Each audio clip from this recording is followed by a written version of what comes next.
3, 2. Oh my God. Yo, what's up? Hello, ladies and gentlemen. Welcome back to the program. The Airtime podcast is presented by Van Shoes since 1966. There's nothing fake about it. Have something to believe in and be yourself. You know what I'm saying? Welcome back to the show, everybody. We have one of my favorite up-and-comers, all the way from Revelstoke, BC, a Calgary native. I think a lot of people love the mentorship that Dustin Craven has provided this individual. I mean, Craig McMorris to some extent, and they're taking him under their wing for a good reason, because he is navigating the pro boarding landscape with class, grace, style. I love this guy's snowboarding, and I think I think we're going to be seeing a lot more of Mateo, and then how do you say your last name? I've heard it a couple different ways. Massitti. Mateo Massitti on the podcast. How you doing, boss? Good, Jody. Thanks for that intro. Appreciate the kind words. Stoked you're having me. Hell yeah, brother. We had a nice breakfast, and what's going on tonight? Tonight we have a showing of Swamp Donkey, Dustin Craven, and my own project from this past season, and then we're showing Halation, Ben Poachman, Mitch Davern, Finley Woods produced that, and those will be shown tonight at the North Face store in Whistler. Awesome. Yeah, Which man. video is better? Dude, I'll let the fans decide, but Swamp Donkey for sure. That shit goes hard. The name Swamp Donkey. How did you come up with that? Yeah, Swamp Donkey. I mean, going into the project, we didn't really have any plans and names, nothing like that. We were kind of just purely riding. I mean, the season was how it was. We all know it wasn't the best, maybe.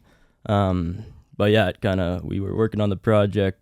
Then a couple weeks ago, I think Alex at North Face asked for the project, and we were just like scrambling. Still didn't have a name. The project was almost done though. And then Dustin, he's always super clever with what he says and his word choice and name selection and all that. So just like, what should we call it? And then, yeah, he's like, Swamp Donkey. I'm like, dude, that's so like left, so obviously just like doesn't make any sense. But man, just a couple of Canadians out there. Swamp Donkey, it's a Canadian moose. So yeah, we're just out there boarding, trenching through the snow. Hell yeah, brother. Yes, Swamp Donkey is an amazing name. We filmed a project this year. Rusty actually filmed it. Chris Razin and myself, Sean Miskimin, Stale Sandbeck, and a handful of others. And we were trying to come up with a name, or we still are. I don't think we've come to a full conclusion, but we're on a text chain right now, just throwing out names. Yeah. Dude, I threw that shit into ChatGPT. I was like, yo, give me 100 different names for a snowboard movie. And I was like, these all suck. And I was like, man, Swamp Donkeys, man. I'm here for it. I'm going to give that a 10. It's a great name. It's not easy. I hope everyone knows trying to find a name for the movie is like very hard. difficult unless there's like a set storyline, whatever meaning you're trying to get at. It's quite difficult, but yeah, and unless you're filming something with like Jeremy Jones, like Big Mountain Jeremy Jones, totally. Yeah. You're not going to call it like, I don't know, like Mountain Blizzard or something like that, or like fucking some like super relevant name to snowboarding. Straight up, man. You like want it Beyond the Depths or something. It's just so cheesy. But like Swamp Donkey keeps it light, and I think given the season that we had, which was very challenging here on the Pacific Northwest, Swamp Donkey's like kind of I think speaks to the winter we had. For sure, yeah. And your Swamp Donkeys trudging through the snow. Dude, I think it kind of makes sense. Like, it's a random name. We just kind of want it to hit. It's like random enough to remember it, you know? All right, let me ask you this. Swamp Donkeys. Favorite clip that Dustin filmed and favorite clip that you have in the movie? Dustin's, I think, highlight for me was his back double 10, the ender. I mean, he's 35, and that was his first double cork. That was like one of our last days filming together as well. Jared Elston was out there with that session, and yeah, it was just sick. I mean, it's inspiring seeing him learn new tricks at that age. It's like, okay, we can still do this for so long. I love that you look at it that way. It is really inspiring. And I was just like, I was proud of him because, you know, he had already got 3 tricks, and whatever. I did it like back 10, Jared did a front 10, and Dustin was just like did it first try, I'm pretty sure. And it's impressive. That's a special feeling when you all log a trick, and tricks that are as high grade as you guys all just filmed there. You know, you all get some double 10s at the end of the year. You all ride down to like the sled lot, the pickup, the shuttle zone. That vibe and energy. You got a couple younger people. You got Jer, who I'm imagining is his later 20s. You're 23. You got Dustin, who's 35. And it just speaks to, it doesn't matter how old you are. Like, kind of to bring it to like when you first started skateboarding, I'm imagining you grew up the same way. It's like you're skateboarding at like 10 and you're skating with someone who's like 19. Totally. And you're all rooting for each other. Yeah, man. It's age goes so out. Sick. Age goes out the window, and you're just there boarding. I mean, get down to the bottom, whatever. Jared filmed it on his phone, and we are just making fun of Dustin because he let out the biggest scream. Sounded like he was 16, but it's super inspiring to see like the life he still has in him after such a long career, you know. And I think for him as well, not speaking on his behalf, but if I was him, it would like bring a spark to me, a new spark, you know. Does that motivate you in some way to see somebody who's 35 battling through double corks and seeing just how much Dustin cares and puts into snowboarding? For sure, man. I mean, seeing like you boys, like you, Rasman, like Sage, anyone that's, you know, a bit older, that's already had such a long career, like, you know, they're burnt out, not burnt out, but like they could think they're at the end of it, whatever. And it definitely gives me light. It's like, just because you're however old doesn't mean you can't keep pushing yourself and learning all these tricks that these younger kids are doing, you know? Big time. I think like that's an interesting group that you brought up, Rasman. I am still filming, myself, Sage. But to me, the two or three, like two names that really come to mind when I think of older people who are still really pushing it. I mean, Mark Sollers and Mikey Rentz are still out there getting it. For sure. Mikkel's a little bit younger than them, but a tier above them, you got like John Jackson and Gigi, who are still filming like A+ video parts. Yeah, like man. John just ended the recent Standard Films, and John's probably filmed like 25 years of like Ender parts. And John's footage in like that Teton movie that came out, like whatever editing was, like clips are just bonkers, man. Like he's still charging so hard, and I think for all us young kids, it's like we should be inspired by that and take that into account. Like, yeah, we're young, might not have what we have or like have what we want right now, but fuck, we have so much time. Like snowboarding, there is no age limit, you know? It's like if your body can hold up, you can still do it. You might take longer to recover, whatever. Might not be as easy to get shit around, but you can still fucking do it, you know? I like that you were talking about John Jay, that he's still inspiring to you.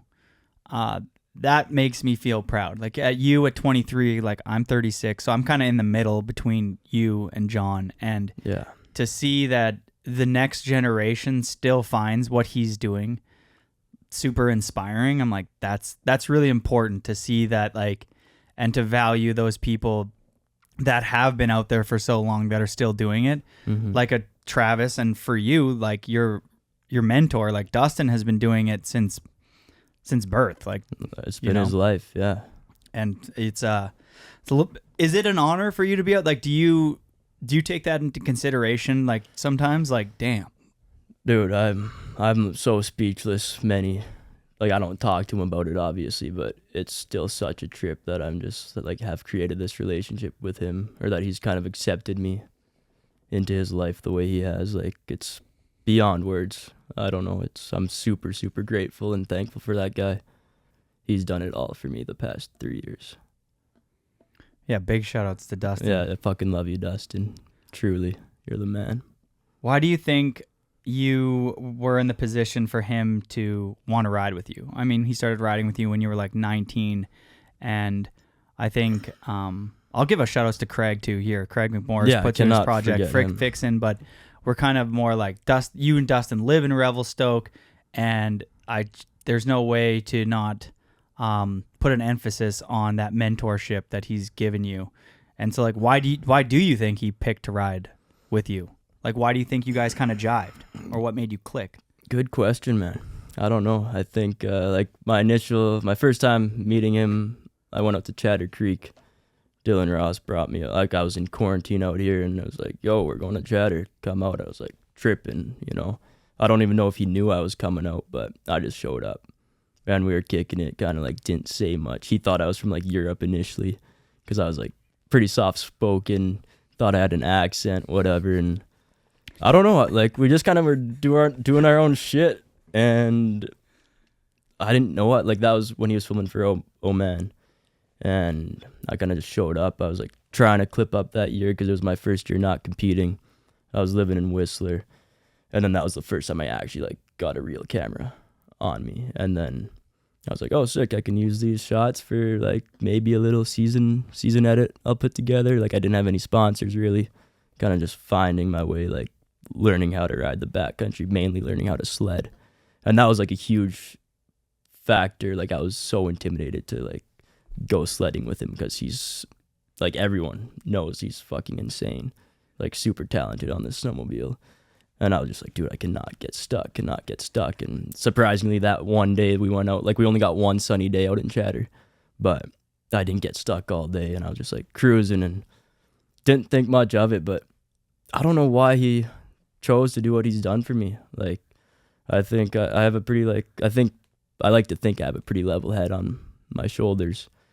And he knew that I was kind of going through some difficult times with like trying to find where I wanted to take my snowboarding, if I was even going to keep snowboarding.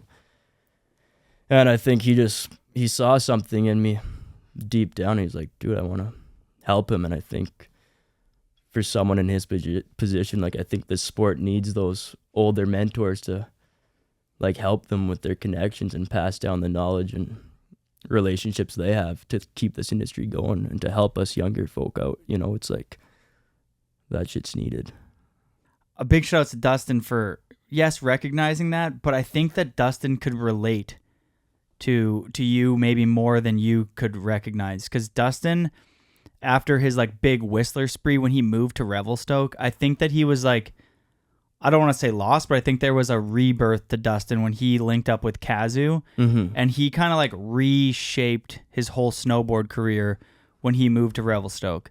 And it's not easy to have a new crew, and it's not easy to like he moved to Revelstoke, and that was kind of I remember when he was doing that, I was like, damn, that's kind of rogue. Like he's living in Squamish with like Renzi, and at the time he's filming with Leyland a bunch, and it's like, he kind of had like a super pro crew here. He moves to Revelstoke, and he kind of needs to redefine himself. And I feel like Dustin's continually done that throughout his career. Is like, I always feel like somebody, at least myself, I'm like, is Dustin done? You know, he'll lose some sponsorships. Like I remember he like pretty much lost. Who was he? He was riding for this outerwear company.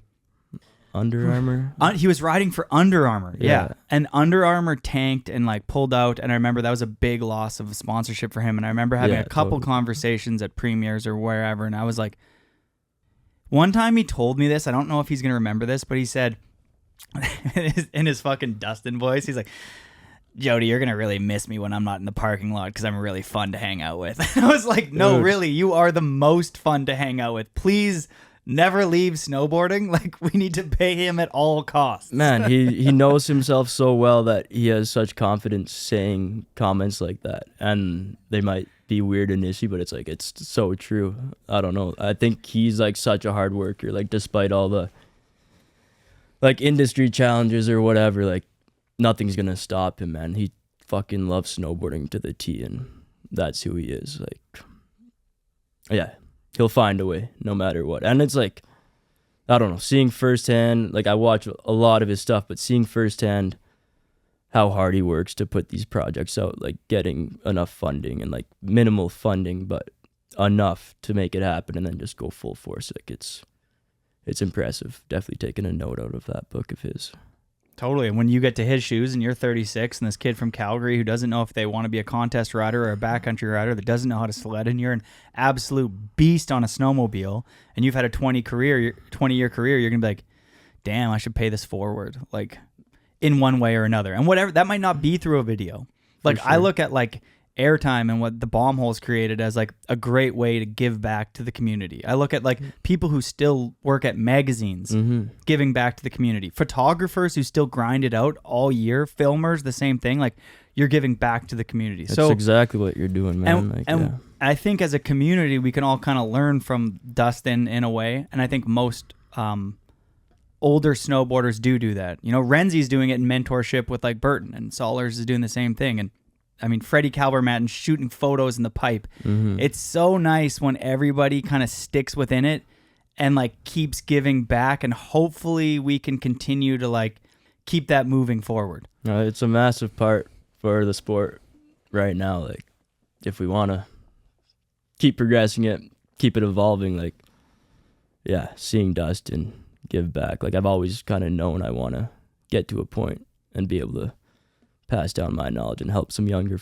people out, but seeing him has just like sparked it even more in me. It's like, this is what needs to happen. Like everyone has their own experiences out there and their own learnables, but yeah, I truly think we need, like, everyone needs to be transparent with what happens, even just like how the industry works, man. Like we need those mentors to navigate. Like it's hard without an agent as well, you know, like those people, Dustin, Mikey, like Mikey's doing that with Burton, you know, like in a couple of years, all those younger burn crew, they're going to be so dialed out in the mountains due to people like Mikey and Mark, you know. And I think it's just really needed in snowboarding. It should be more valued, I think. I think it's easy to kind of gatekeep what you have, you know, but the more you share, it's like the more it helps everyone.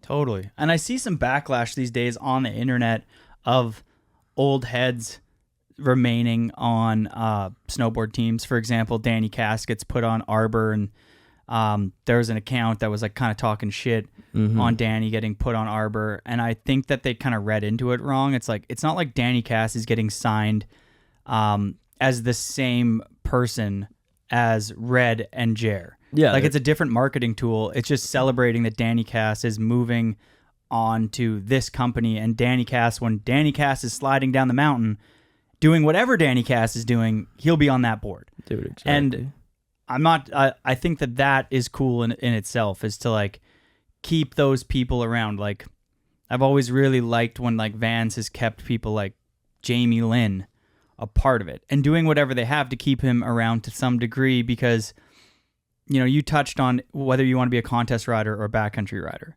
but on a deeper level, people go through hard shit in life as a snowboarder, and they face real challenges trying to be a professional snowboarder. Relationships are super difficult when you're a snowboarder, and you have 6 months where you don't have a schedule that's set, and they're really hard on relationships. And bumping into somebody like a bit older that's navigated that at one point, that has been in love and has faced those challenges and can sit down beside you, and you as the young kid can connect with them because they're somebody that you look up to, and you can have a real conversation. It's like, it goes beyond just snowboarding. Like those mentors like help build a strong and healthy community. Yeah, I think when you're in that position of being a younger rider, not necessarily getting the support at the present moment, but knowing you can achieve it, it's a weird spot because no one's really talking about it within like your age group sort of thing. But to have an older idol, I guess, like Dustin or like Taxwood has helped me a lot with this. Like just hearing them voice their struggles that they went through before they became this person they are today is like very helpful. It kind of gives you a sense of security, like, okay, it's not just me that's going through this shit. Like I think being a pro snowboarder, like trying to, like, the journey is crazy and there's so many ups and downs, and you're always going to feel a bit like, what the fuck am I doing? Like, is this the right life path? Is it the right life choice? Like 100%. Hearing those older dudes like shine some wisdom about what they went through is like, nah, it's just normal. It's what it is. It's part of any life path, I think. Like any industry you go into, you're not going to get what you want right away. You got to put the time in. You're going to go through mental struggles. I know for a fact, like all of us snowboarders go through so many mental struggles. There's a lot of weight mentally, but having a conversation about that with someone you've looked up to, like, really just like calms the mind, and it's like, I don't know, it like instills some, like, you're like, Yeah. I can relate to, like, when somebody is like, I can relate to what you're going through, that feels good. exactly. And there's like, we are on common ground. There's nothing worse than somebody trying to relate their problem to yours, but you know it's not the same problem. For sure. Where a snowboarder who's telling you they've been in your shoes, you actually believe that. It's like, I look at my wife, like, she lost her dad really young. Yeah. And when somebody else has lost their father, they have an immediate connection through that.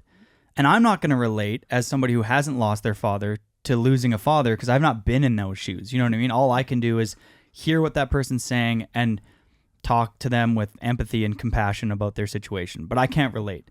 But like, there is like a bond that is formed when you can relate with somebody to like the exact thing that they're talking about. You're like, no, I get what you're saying. For sure. And I think when I was competing, I never really got that sense of connection with anyone, really. Like, it was not until after I stopped competing that I kind of was having these conversations, and it was actually like had something meaningful to me.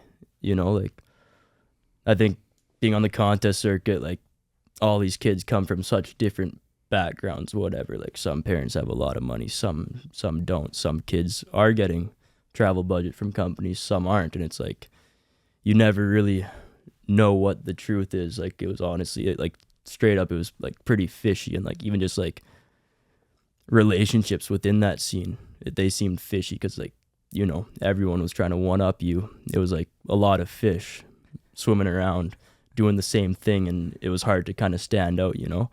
But yeah, it was interesting. Like, I never got the same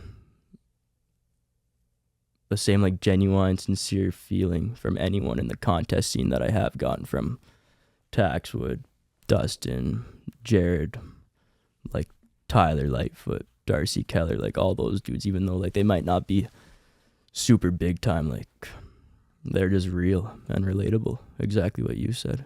Yeah, you connect with them. Yeah, on like a deeper level than just snowboarding, right? Like, the snowboarding is sick. Everyone knows that, whatever, you're good at it, you can do the tricks. But yeah, it means a lot when you can just have a real ass chat with someone and break things down and feel a lot better about it afterwards, you know? Oh yeah, that's like my favorite. Yeah. I love that. I'm like, the older I get, the less that I'm engaged in like surface level conversations. And I would rather just get to know somebody. Like, hey, dude, you're on this planet too? Life's fucking crazy. Like, what's going on in your world? Like, and it makes the sense of like the community feeling a lot more present, you know? Like, snowboarding is a tight little world. It's not that big comparatively to some things in life, right? it almost seems to me like there's a lack of, and I'm not sure, but there seems to be maybe a lack of mentorship in the contest world. It doesn't seem like as healthy as a landscape when you compare it to like backcountry snowboarding. There's something about being, I think, in nature, and older people tend to want to be in nature. So a lot of older, more wise, more, in your case, relatable individuals are hovering around that space. So once a younger kid gets involved in the backcountry, I think that they're immediately surrounded by a group of people that are older who have a lot of wisdom to share. Most people who, like, if you go to a sledding parking lot and you're going into the backcountry, of course there's a group of younger people like yourself, but there's a lot more like 30-year-olds, because most snowboarders who are trying to be a pro are putting foot on the gas in the contest world until they're like 25, and then they kind of move into the chapter.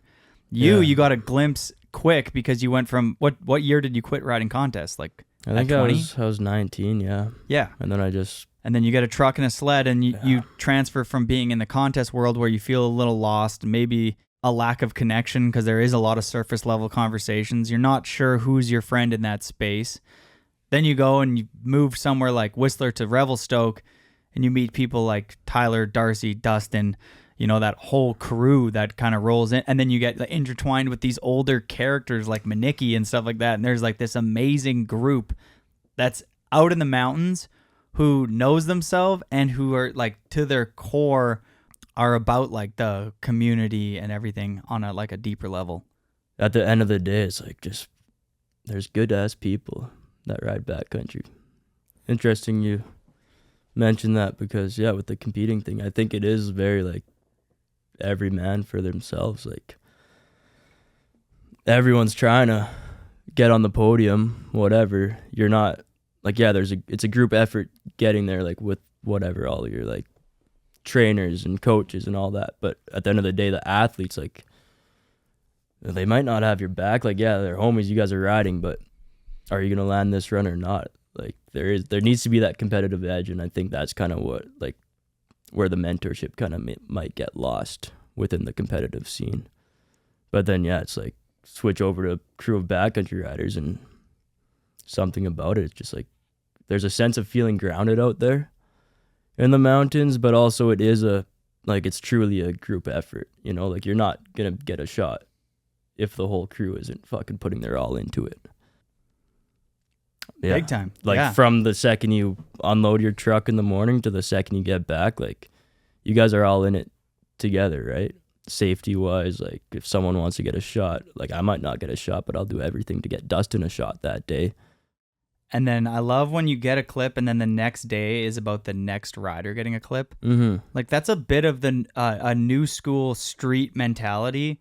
Like a rider goes out, they hit a unique spot, like LeWiff. I'm imagining if you went out and filmed with LeWiff, it'd be like LeWiff's going to go out, build a spot, and then the next day, if he's filming with whoever, Harrison Gordon, I'm just throwing out somebody's name, he's going to make sure that person gets a clip.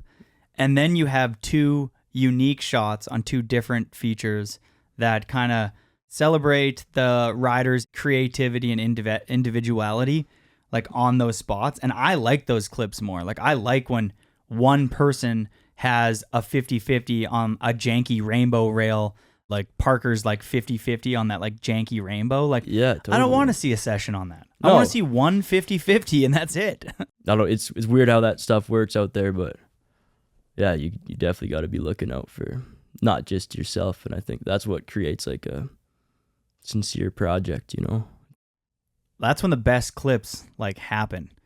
Once you get to the point where you can pick out spots and they start working and they're unique and they reflect your riding, and you have a group of people in the mountains that have a little bit of budget and a filmer, you get some fucking magic popping then. Yeah, man. You're like, yo, like I'm going to hit this thing, and people start being like, fuck, maybe it's not going to work, but it's fucking Rasman hitting it, so it's probably going to work. Yeah, it's so funny. Like, I think I filmed with Dustin for like 3 years now. Like, it was with Craig and Dustin the first year, and then just Dustin, Tyler, Darcy, myself the past couple of years, and Charles White cameo. Shout out. Legend. The guy's a fucking gangster.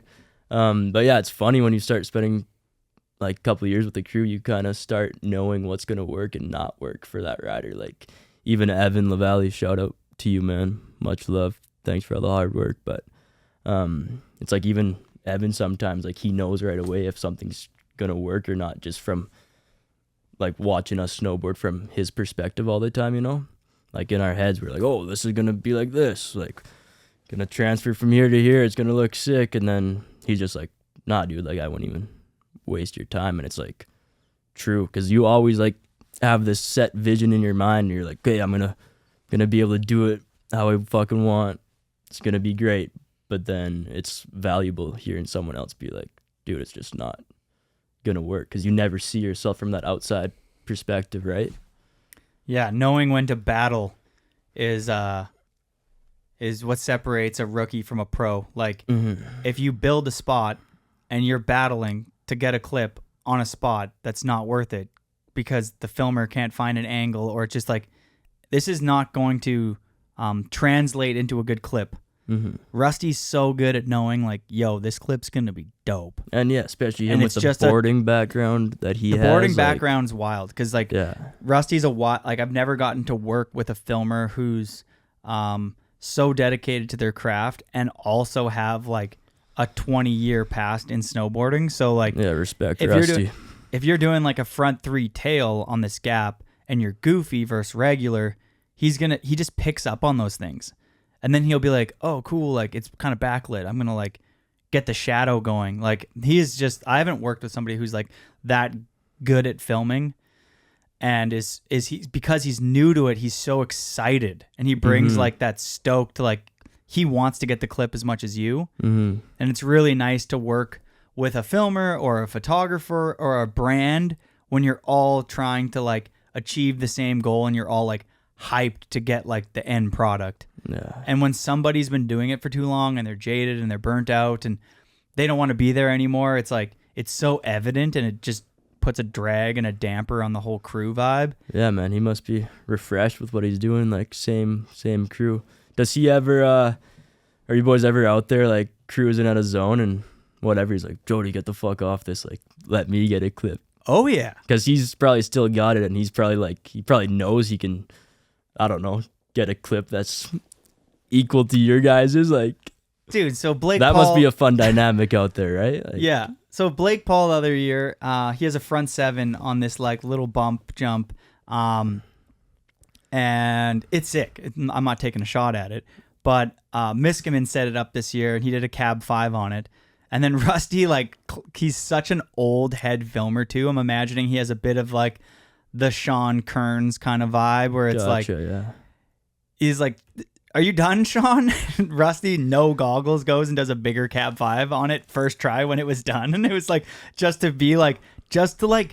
kind of I think to motivate Sean and like just show him like, yo, like you're the next wave. Like you could do better than a cab 5 on this. Cause like it already got front 7 last year from Blake Paul. Yeah. And it's no shot at Sean. It was literally just like Sean was just, it was a flat lightish kind of day.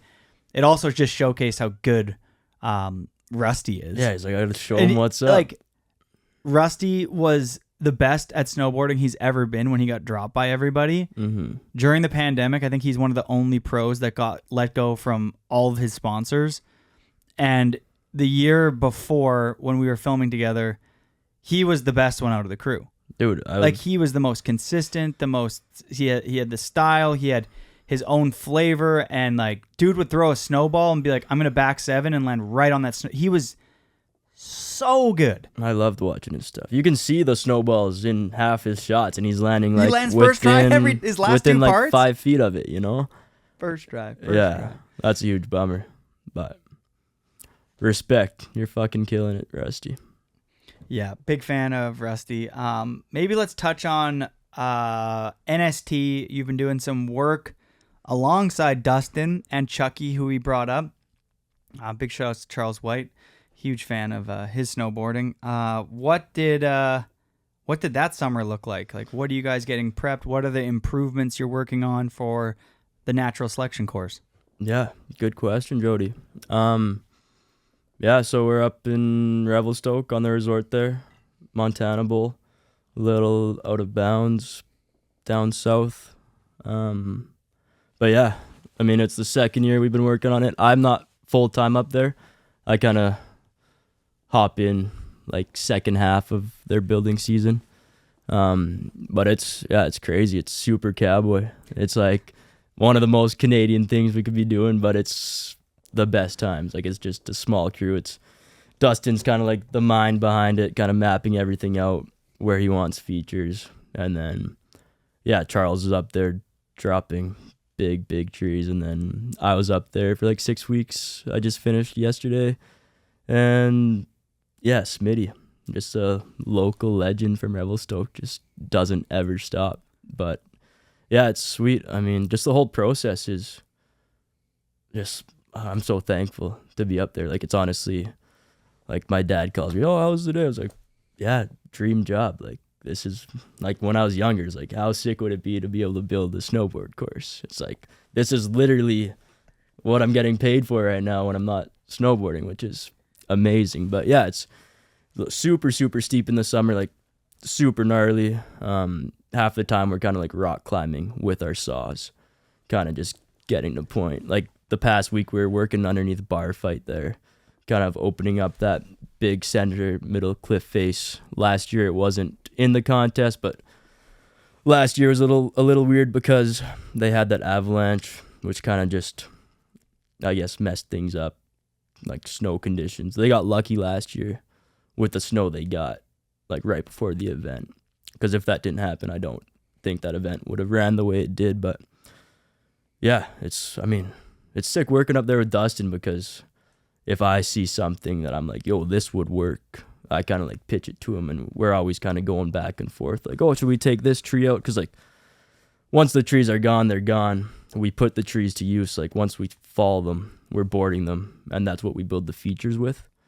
But yeah, we're just up there 10 hours a day, smacking nails, putting screws in. And yeah, Rick Ross, one of the event coordinators, he came out a couple times, and yeah, just kind of, it's sweet because I'm kind of, last year we were doing a bunch of different like structures, like formations to see what would hold with the snowpack.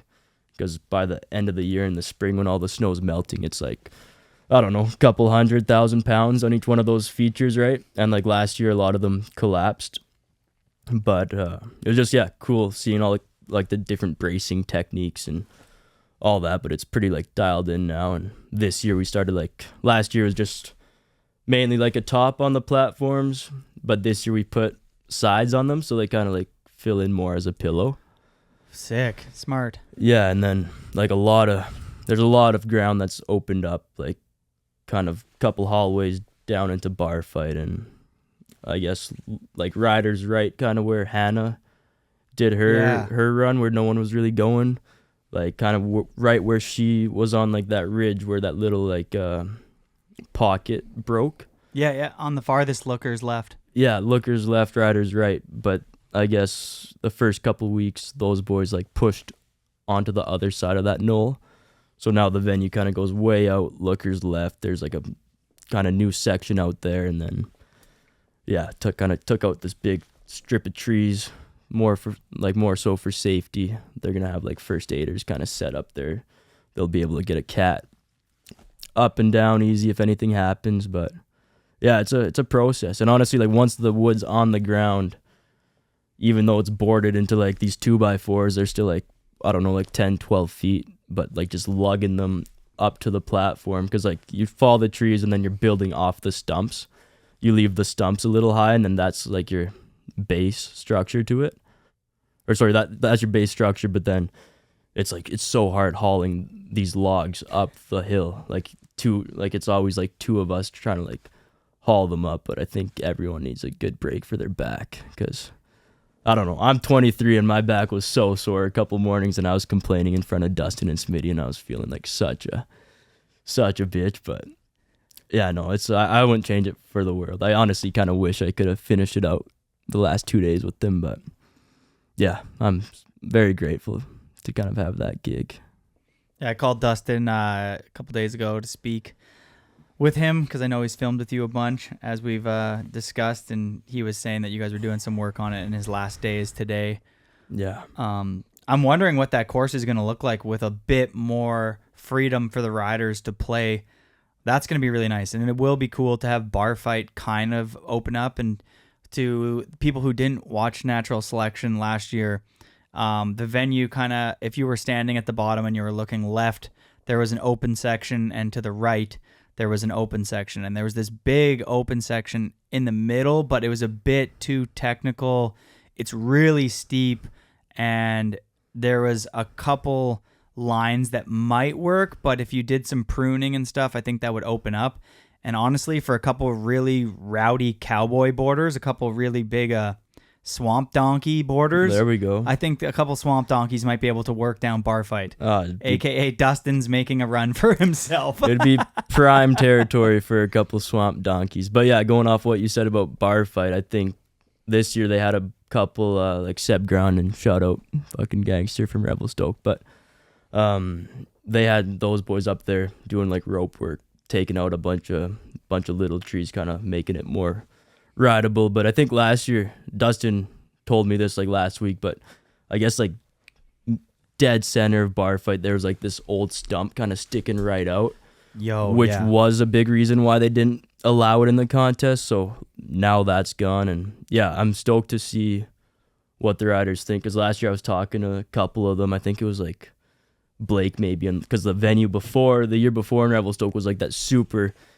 massive, like death-defying pillow face, and all the riders were just like tripping, sort of. It seemed like I don't know, it was massive, like maybe too big for a contest. But then anyways, the venue on the resort was maybe a bit smaller, so it was like, okay, we need a middle ground, you know. So I hope good snow year, more of the face opened up, kind of like that gnarlier section in the middle, and there is a lot of lines through that middle section. But yeah, I'll leave it up to the riders and see what they make of it, but I'm excited to see what happens for sure. So Natural Selection has had a pretty consistent roster. They've got a couple new people in there. Are there any riders that you would like to see added to that roster that aren't currently in? Man, I think, yeah, there's definitely some names. I think they gotta start bringing some new people in, man. I agree. Who do you think? It's not getting stale, but we need some new faces. Obviously, Bryn, like, that's just a given. Got to do it for Canada. Bryn, Jack, Jaden, anyone, get a Canadian in there. And then Kazu, I really think that would do snowboarding well. If Kazu got in there, I know he's going through his difficulties, whatever, but yeah, Kazu, I think Blowbelt, I know it's like, it might be too done up for Jake though. Like, I grew up watching him. I fucking love his snowboarding so much. I draw so much inspiration from it. But I'd love to see him there. I don't know if it's attainable, but that would be sick. John Jackson, you know, Eric Jackson, get him in there. I don't know, anyone, like, just new faces. We need new faces. I think it'd be sick to have some younger people because, I don't know. Yeah, the history books, that's history, but someone's going to make history soon here, so I feel why like... not get a young person in and see what they can do? Like, you never know who's going to show up.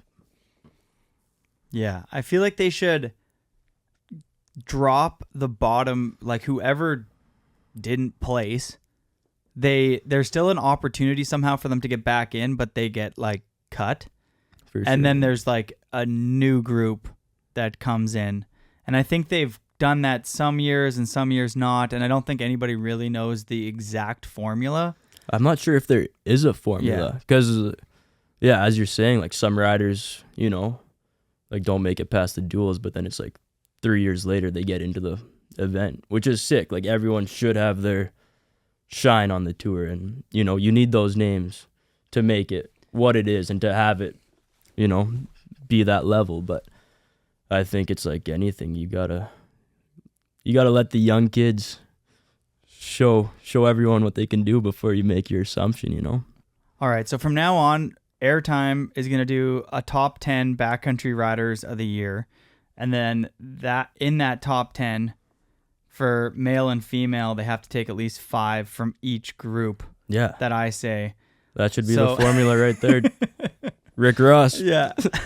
I mean, so that's a good group. Are there any females that you think that should be added to the list that are up and coming? Obviously, there's been less females involved in the backcountry over the years due to a variety of reasons. But there is a whole generation right now that's about to, I think, blow some minds. Are there any females on the come up that you would like to see in the tour, or you could see being involved at some level in the short-term future? Yeah, I got a couple. I think for Canada, like, Juliet's been crushing it lately. I know she's just like solid on her board. She's doing the whole park thing, but I think she'd shine out there.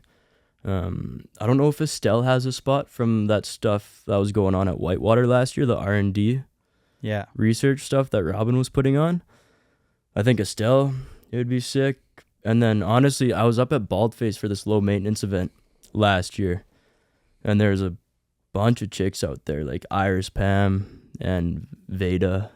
Her Instagram's like Vedarth, but, you know, it was like their first kind of glimpse into the backcountry, but there's definitely potential. I think it's just a matter of time for chicks to start getting out there. But yeah, definitely like Juliet Estelle. Those are kind of the only ones coming to mind right now. But it was sick seeing like Erica Crosby in there last year, and it was like, I think that was one of the best duels. I don't know what it was. Like, I hadn't seen her in the backcountry much, but something about her style and like her approach was just like refreshing. It was sick. So Good pick. I'm a huge fan of Emma Crosby. I really like her. Emma Crosby. Yeah, I really like her approach, style, and taste to backcountry riding. I mean, she kind of does everything. She's an ATV.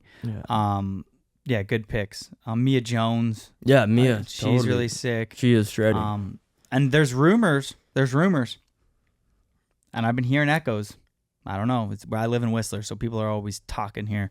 But that Leanne might be doing something with Full Moon and getting a bunch of those younger girls involved and, give some mentorship so those girls can get out into the backcountry safely with a group of female badasses like probably Robin and Mary France and Leanne and that whole crew. So that's exciting for them to maybe get a practice warm-up year, get their, dip their toe in the water in the big ocean. Let the veterans teach the youngins a couple things.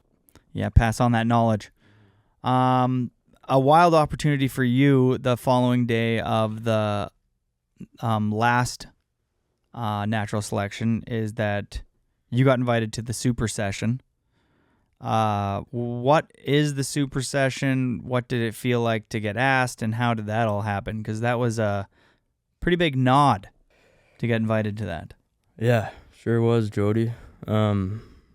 That whole, to be honest, I don't really know how that all happened, but that whole week was kind of a trip.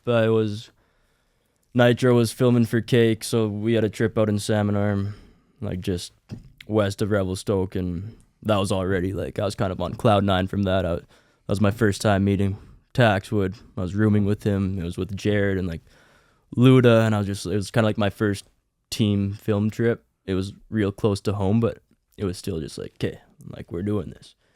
So that happened, and then I think it was the day of the contest, the finals day, we all pulled up to Revelstoke.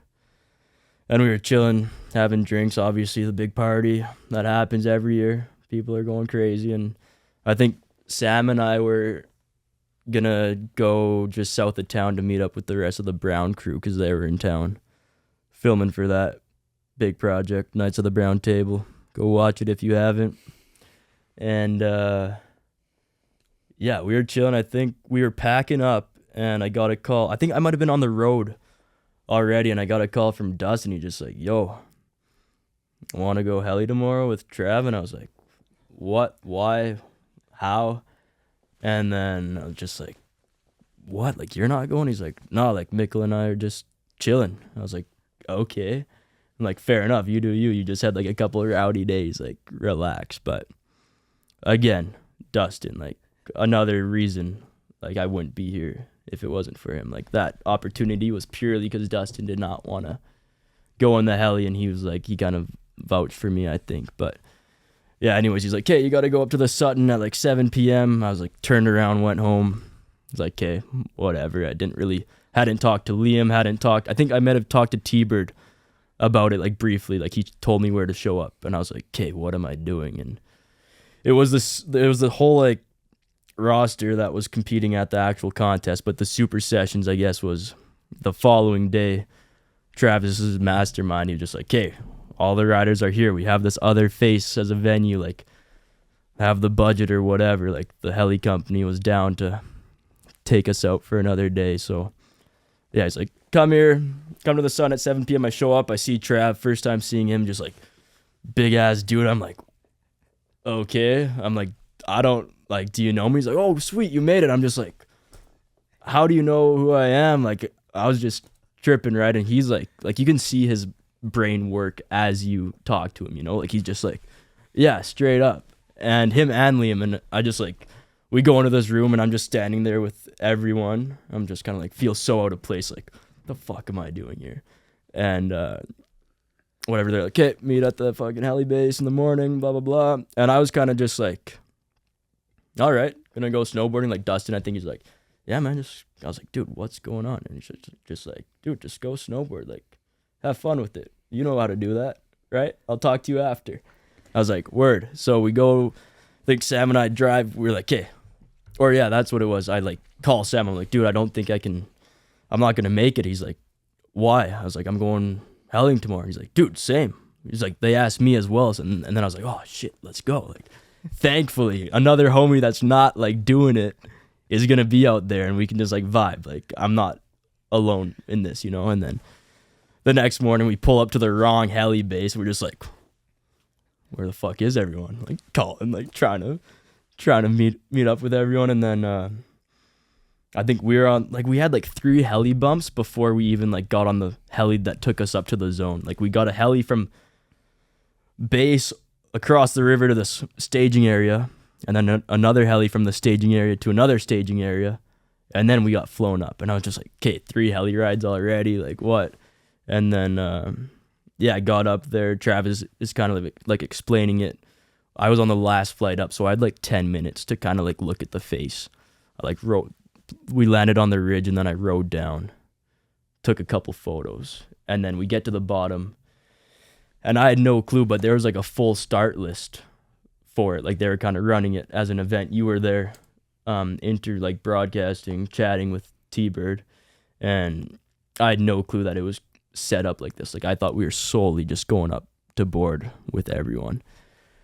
Anyways, he's like, yo, I don't know if you got the start list, but this is the order. And like he names he says Mateo like 5th in line. And I'm like, oh, so I'm dropping like at the top. Like there's not going to be tracks down this face or anything. And then he's like, if you're top 5, like get in the first heli. I'm like, hop in the heli with I think like Elena and stuff. And I'm just like, okay, this is the last time I'm going to see this face, like taking so many photos from like the shittiest angles in the heli, just trying to get like a couple like points to like navigate my way down. And then I get to the top, whatever. It was like kicking it with Sam. It was honestly like so sweet that he was out there because it made me feel a lot more comfortable. Also like Mikey and stuff, like I was kind of like, these are the people I need to talk to right now. Like I'm gonna bounce my ideas off them. Like I don't have Dustin, I'm gonna pretend they're Dustin. Like we're human, we can chat about this, you know. And then I had this one line picked out, and I think right before I dropped, Travis came up to me and he's like, yo, Mateo, like, where are you going? And I was just like, oh, man, I don't know. I think just like that main line down the middle of the face. And then he just kind of like gave me a nod and like walked away. And I was like, fuck, is he pissed? Like, did he want to ride that? Because like I was dropping before him and I didn't want to piss him off. But like I was like, I'm just going to ride this middle face, like the middle line. And then he just turns around, doesn't say anything, and just like starts walking up the ridge. And I was like, fuck, like, okay, I gotta show up now, whatever. And from the top, I didn't think it was going to be that blind, but it was just like this big convexing roll to literally nothing. Like we couldn't even see you guys at the bottom. It was just like into the abyss. So I was kind of just like taking my time, dropping in. And then I think someone had a track already, but I saw this track down the chute that I was originally going to go down. And then I saw this little air to the side. I was like, fuck it, doing that. And I don't know, I was like, adrenaline was going. I was feeling good though as well. Like I was riding good the weeks prior. And then, I don't know, it was just a dream, man. Like even talking with you guys at the bottom, I was just like, yeah, I'm glad I made it down and didn't fall. Like I guess that was a huge thing. I just didn't want to fall. Like I knew it was my first time heli boarding too. So I was just like, I'm taking this as it comes, like as a learnable essentially, you know. And then all worked out. And then as the runs kept going, I kind of was like, okay, we can start doing some stuff. I never really did anything I was stoked on, but I was just glad that I like laced like 5 laps in front of everyone. And it was the best time. I won't ever forget that, but that was a highlight for sure. That first run, you were in the first heli, and we had the start list, and I remember I've seen your footage in probably 2 movies at that point. I've seen you do like some jumping. I didn't know your skill set in line riding and, you know, picking your markers. And I remember it was like a bunch of people had came down, I think 3 or 4. You said you were 5th. And So it's pretty wide open because everybody was kind of riding different things. If you ride the looker's right panel, it was pretty self-explanatory. The farthest left panel was like super complicated. Like super spiny, kind of had to be on it. And there was also like a lot of closeout factors after the spine wall. To the right of that spine wall, there was like a cliff, a lot of trees, shrapnel. Fucking, you had to be kind of on it. And you picked that middle zone where I'm like, ooh, if he goes a bit left, it gets gnarly. And a bit right of that, it opens up, and then you wouldn't have like a run. It would just turn into like nothing. Right. And bro, you navigated that run like perfectly. Like, I remember you came to the bottom, and I was like, that was the most beautiful run that anyone had done. People had done better tricks in their runs. And like I said, there's only 4 people who came down. But a couple of people, I feel like, blasted some 3s or 5s at that point. But your run was just like flow. And you said that you grew up idolizing Blauvelt, and in that run, you could see that. Like, if you were a filmer from a Barbie angle or a heli, that would have just been a shot based on you rode that with so much confidence. That run it wouldn't have like came through so well if you rode it slow, but you rode it fast. Like, there was like 3 or 4 long big turns where you did not slow down, and it was just like fucking unreal. And you come down to the bottom, and I remember being like, this kid's it. I'm like, he's Dustin. Dustin loves him, and one of my favorite snowboarders, and somebody a mentor of mine when I was a kid. Dustin was my mentor. Yeah. I went to Super Park with my friend Kevin Griffin, and if Griff wasn't around, similar to you looking around at the top, like, who do I know? Who do I trust? Who can I have a conversation with and feel vulnerable with, that like I don't have all the answers right now and I want to talk to somebody? Well, that guy, when I went to Super Park, was Dustin. The king of Super Parks. Totally. He was Canadian. I knew him. I had met him a couple times. I'd be like, Dustin, like, what do you think the speed is for this jump or whatever? Or like just asking him questions. And it's wild to see him be your mentor now. And, you know, then eventually your mentor's not there.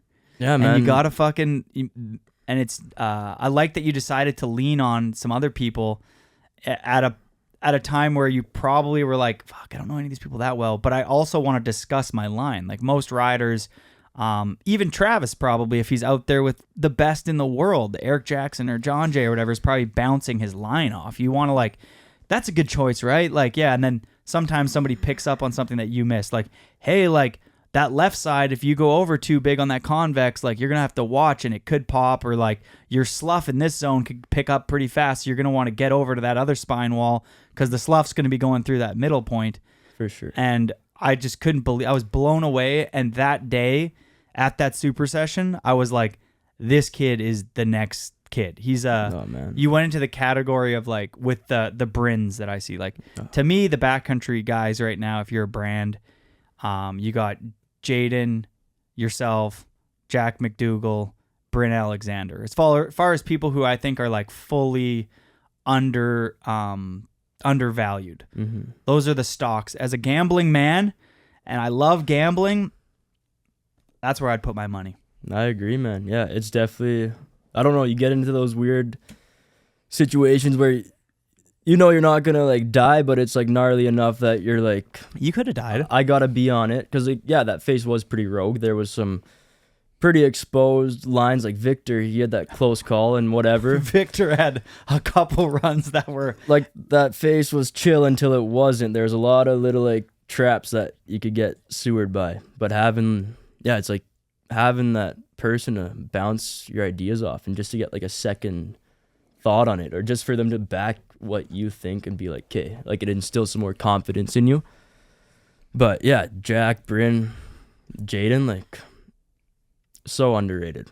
I think we're all kind of doing it for Canada. I grew up with Jaden and Jack, and I know we've always been on the same page of what we want our snowboard careers to look like, and we know, like, we just all love it so much. But I think the big picture is like, we're in a time right now where we can try to change stuff for Canada and be like, nah, we're like here to play.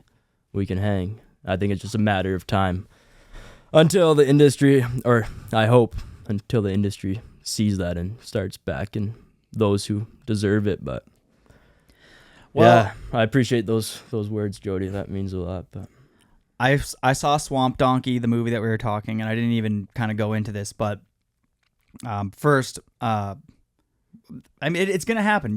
You're young. Your career has only been like a 4 or 5 year window, and a lot of that has been wrapped up with Dustin. So Dustin's name is just gonna get brought up. So you filmed that project, Swamp Donkeys, with Dustin. Dustin's footage in that movie is absolutely incredible. He has a couple things that, not the tricks. Yes, he has tricks. He ends the movie with a couple different awesome moves. His agility on a snowboard and the way he moves his board after he lands. He's bombing out switch at one point on a back 180, and he does a switch hack. And he's buried, and then he pops back out switch. it's better than my regular hack. I was just that clip. I wish I could play it, but the video's not out yet. But like, there's so much beauty in what Dustin's able to deliver before and after the feature. Sometimes Dustin lands, and then what he does after the clip, I like more than his clip. The before and after of the main trick, I think he really put into perspective and was like, no, like we can. It wasn't just a shot. Like a lot of his clips were, like 15, 20 seconds long, but it gives more to the viewer. It's like, you watch a snowboard movie and it's just these 5-second clips all the time, but to actually watch him like ride into those tricks that he was doing and riding out, it's like, it's just adding more to it. And I think I love watching it. I mean, it's fun doing it. Might as well put it in the movie. Like, why clip the in-run and the out-run if you can make something of it, make it look good? I don't know. He's on it. He's a good fucking boarder. I'll give him that. I mean, think about when you're riding the park and you go over a roller. That's before the jump. A lot of people are going to use the roller for speed, and they're just going to tuck in and then go over and then try their trick. How much flavor does it add if someone half cabs over the roller, or like does like a full cab, or like, a cab 5 off Couple like tail tab. yeah, or like a whatever. tail scoochy, whatever. Like, Dustin is so good at doing that now, and that's why I love his snowboarding so much. Yeah. I had Jake Blauvelt on the podcast a long time ago. He was speaking on this time that he was out with Devin and a turning point in his career, when Devin said to him, why don't you like drop in and roll in and then do this trick? And because he was just thinking about like building the runway, do the 7 or whatever. And Devin was like, no, like roll in and use the whole thing and flow into it and then do the trick. Yeah. What I took away from that was like, that's when Blauvelt was like, whoa, you're right. Like, the before, the feature, and the after are all just as important. And LeWiff spoke to this too a while ago, is like, when you're riding out, whether it's rails or backcountry or park, like, that's a part of the clip. You know what I mean? Like, what you do afterwards, a lot of people can ruin it with something that's not needed. Like, a lot of people throw in like a panic slash or a panic butter. You see that a lot in NST when people are trying to collect points. They're like, oh, here's a small bump and I'll do a back 3, and it's not needed. What separates the greats from the people that are trying to just like squeak something out that didn't need to be squeaked is like, you should have pumped that, and then you could have actually slashed that next bank with speed, and then that would have actually been a moment. For sure. Like, so many times you see people just trying to rush in that last like slash after their shot just to like try to give the clip a bit more of something, but I personally think it takes away. And along that note, it's like, you watch a snowboard movie and you have all these like couple second clips. You don't like, Jake is a great example of someone that you could actually like watch him snowboard in his projects. Like, naturally, I grew up watching that, and I draw so much inspiration from Jake. Like, he's like day one kind of the dude I looked up to, primarily for the way he navigated his way on any face, and how much it gave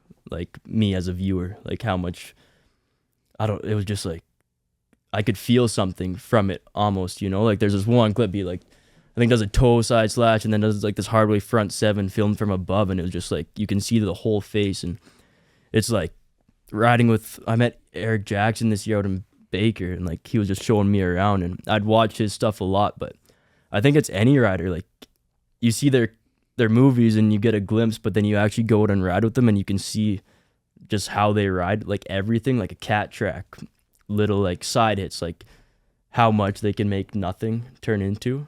And I think that's truly like what makes you a good snowboarder, because anyone can go do these tricks, but like it's all the in between. And like I respect someone who has like full board control and can like find their way down a face and make it look flawless, like they're not putting any effort into it. And Dustin's really good at that too. I feel like you're good at that as well. Like in some of your projects, it's just you're using the terrain that's put in front of you and you're making something of it. You're not like trying to force shit onto it, you know?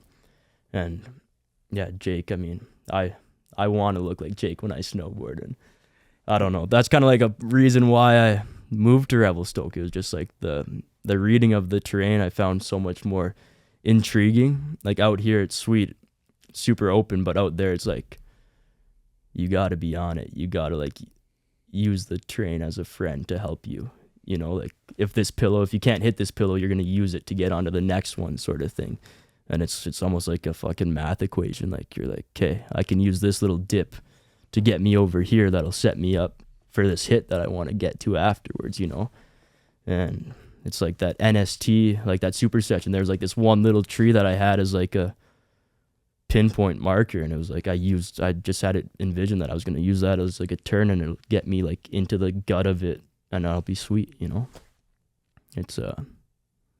It's trippy. It's more than just the tricks, man. I think, yeah, having complete control of your board is something that's not talked about too often. It should be, though. Fucking should be.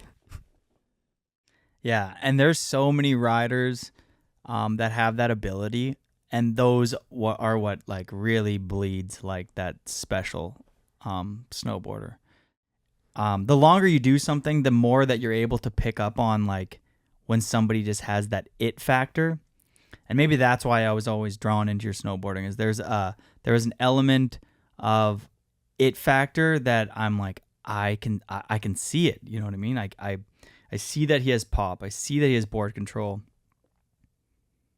I also see that he hangs out with my friend Dustin, and if Dustin's giving him the nod, that means something. And I talk about that so much on the podcast. But thanks, on the Jody. last podcast, I was talking about DCP, Roman, and JP Solberg giving Austin Sweeten and Frank April the nod. Like, that shit means something, dude. Like, if a group of snowboarders who have been in your shoes go tell you, like, that back seven was sick, like, it means something. Like your Switchback 5, we'll leave the feature and everything like that vague, so people will go check out Swamp Donkeys. But there is a Switchback 5 in that, and this will come out a little bit before that video. But there'll be a bunch of people listening to this while the video is coming out, and it's like, take note of that Switchback 5. Like, that to me is a standout, timeless clip that will live on in snowboarding. And it's so hard to film a clip like that that's just going to be sick for a long time. For sure, and you never know when that day is going to come and you're going to get that clip. But yeah, Dustin, he's brutally honest with me as well, though.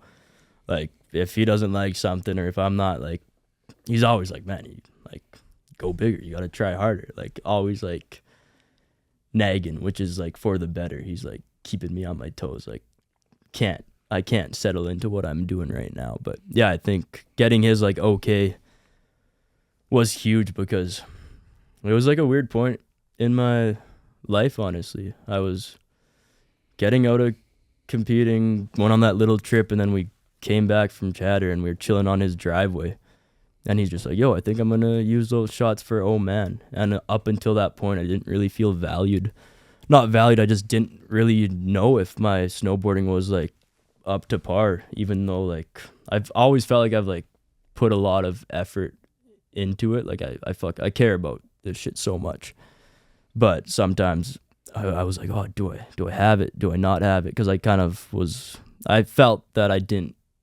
I wasn't like at the level where some other people were at that young age, and I was kind of like, is this even gonna work out? But when Dustin was like, yo, like, I'm gonna use those shots, it was kind of like, that was the initial like start to like this new chapter of my life. I think like I feel like fully reborn since I've met Dustin for like that specific reason, just like having his, like he's backing me so hard, and for someone that's done so much to be like, nah, like you're good, you're doing this, is like, it means the world. And I think to anyone that would mean the world and keep them in it, you know? Yeah, I don't know. I owe that guy so much. We're talking about him a lot, but he deserves it. So Yeah, and don't compare yourself to Dustin. That's another thing. I don't think you do, and I don't think any snowboarder who's 23 should compare themselves to someone who's 35. So like if Dustin gets a clip on something, like you're like 15 years, that's like 2 generations younger than him. Like for sure. So of course Dustin's going to be like if Dustin gets a front 7 on it and he went this high and got into that pocket, it's like if Dustin was in your place and you were Dustin was all about like, you know, like if Dustin was at Super Park and his mentor that was 35 at the point, Dustin was going 10 feet higher than them. You know what I mean? Like he's like, no, I'm the new kid. Yeah. And that's that hunger that he probably wants to see in you and instill in you and be like, don't compare yourself to Dustin, Mateo. Like you're Mateo. You're way younger than me. Like hit this thing again and front 7 it 5 feet higher than me. Like for sure. I get that vibe sometimes. And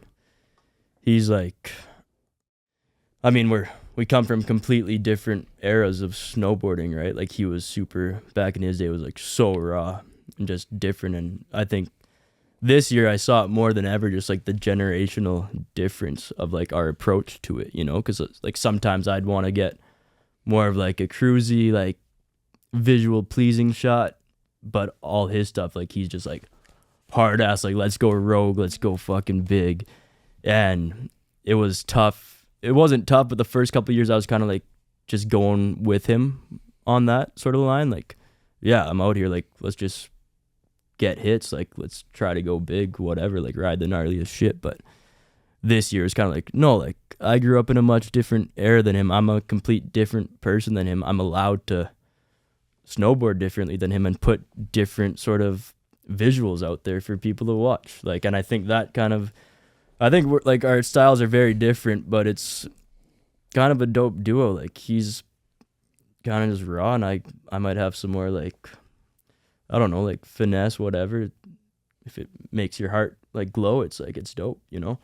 But I think it was only this year where I kind of felt like I was like in my shoes and I'm like, I'm here to play sort of thing. Like up until this year, I'm always super hard on myself in my riding, but up until this year, I was kind of like still tripping about just doing the whole snowboard thing. Even despite the super session, I was still like, that might have just been like one of those rare opportunities and nothing's going to come from it. But yeah, I think this year I was like, I'm not comparing myself to anybody. Dustin's Dustin. I'm me, and this is my route now.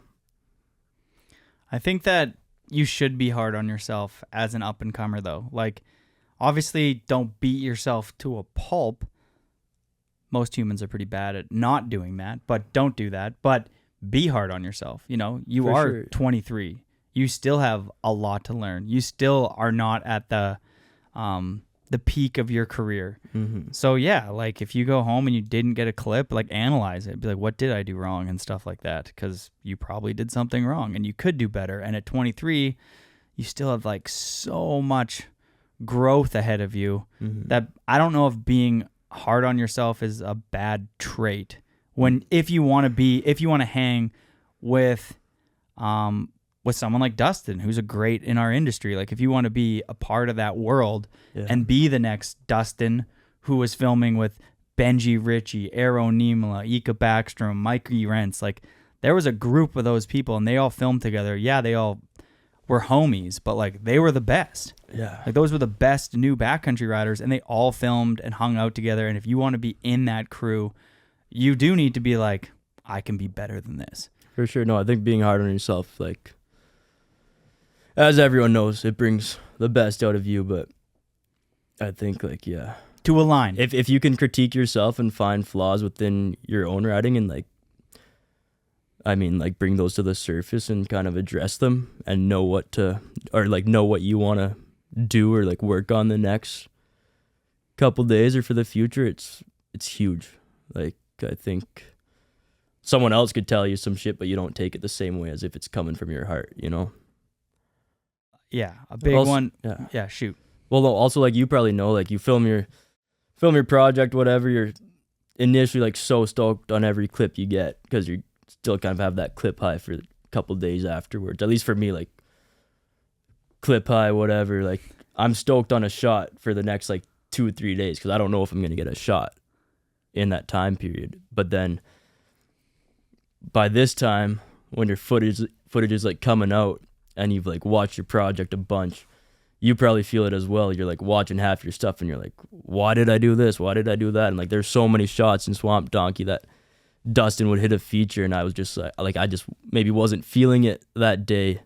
But then looking back, I'm like, why didn't you just go up and like do it? Like, I don't know. It's easy to like get in your head about what you did and what you didn't do. But I think at this time every year, it's like, you know what you're looking for in the coming season, and you're just like so focused to get back at it and prove yourself what you can do again.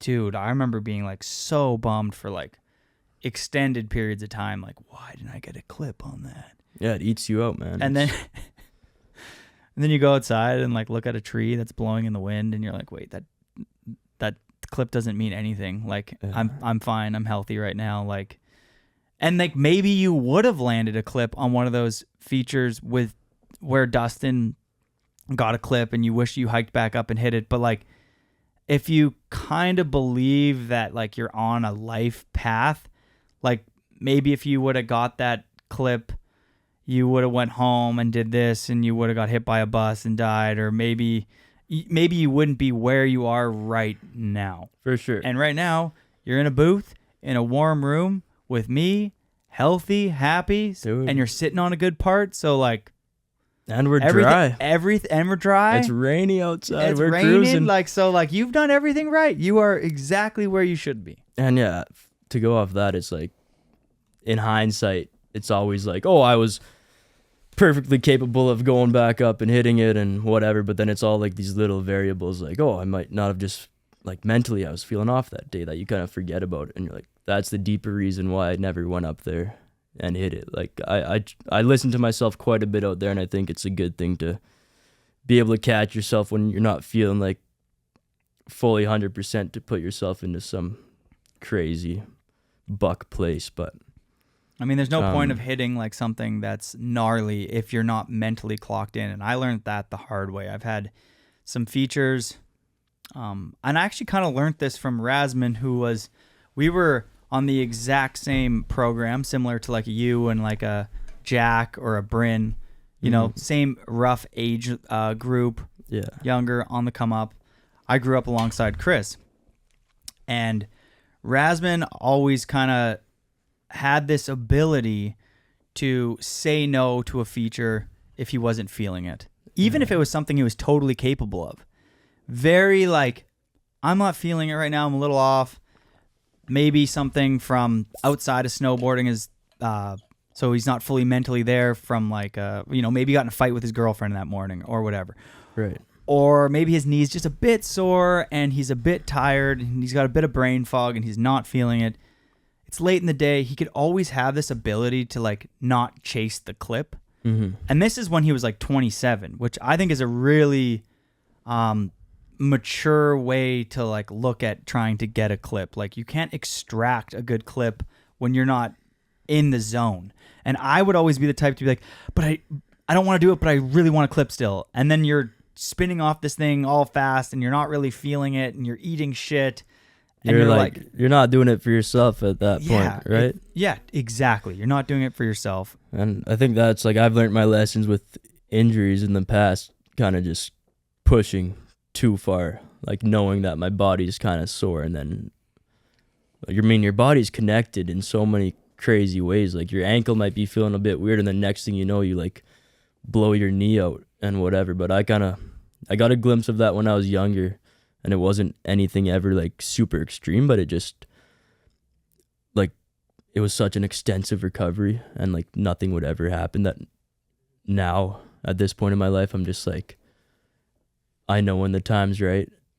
sometimes I just might not board because deep down something's like saying no, but I want longevity out of this, so I'm gonna take care of my body. And I don't know, yeah, you might not get a clip that day, but you still will get a clip, and you're out there boarding. As I said, it's like if you're having an off day, you help someone else, and you're still feeling like part of the team, feeling like you did something valuable that day, you know? As long as you can recognize that you're somebody that's addicted to getting clip high, and if you know that deep down inside and you just value getting a good clip, you can feel like the urge to just like go crazy. Like that switchback 5, it was like, I think like we were partying, and I just I was like, no, we're going to go build something big and just do it. And I like wasn't scared at all that day because I just had it in me and I knew it was going to happen, you know? But sometimes you're doing something much smaller and you're just tripping out like for no reason because it's just something in your body is just not right. yeah, and I ride like shit on those days. Totally. Absolute shit. Like, I am so good at that now. I'm so aware. Like, I'll go ride the park, and the first couple laps, I'll be like, I'm just not, it's a good day, it's sunny, your friends are sending it, and I'm like, I'm just not feeling it. And then I'll cruise or I'll film for the day or whatever.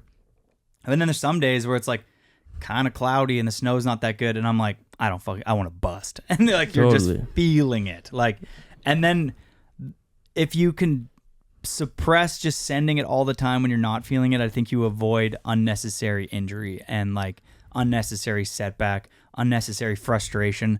You get so, and you ruin the snowball that's gathering all the snow down the hill. Mm-hmm.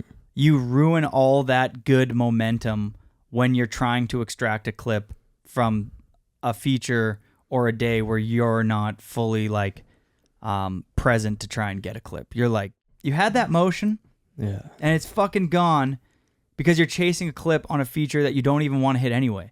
Whereas if you only hit shit that you kind of fuck with, you build this momentum.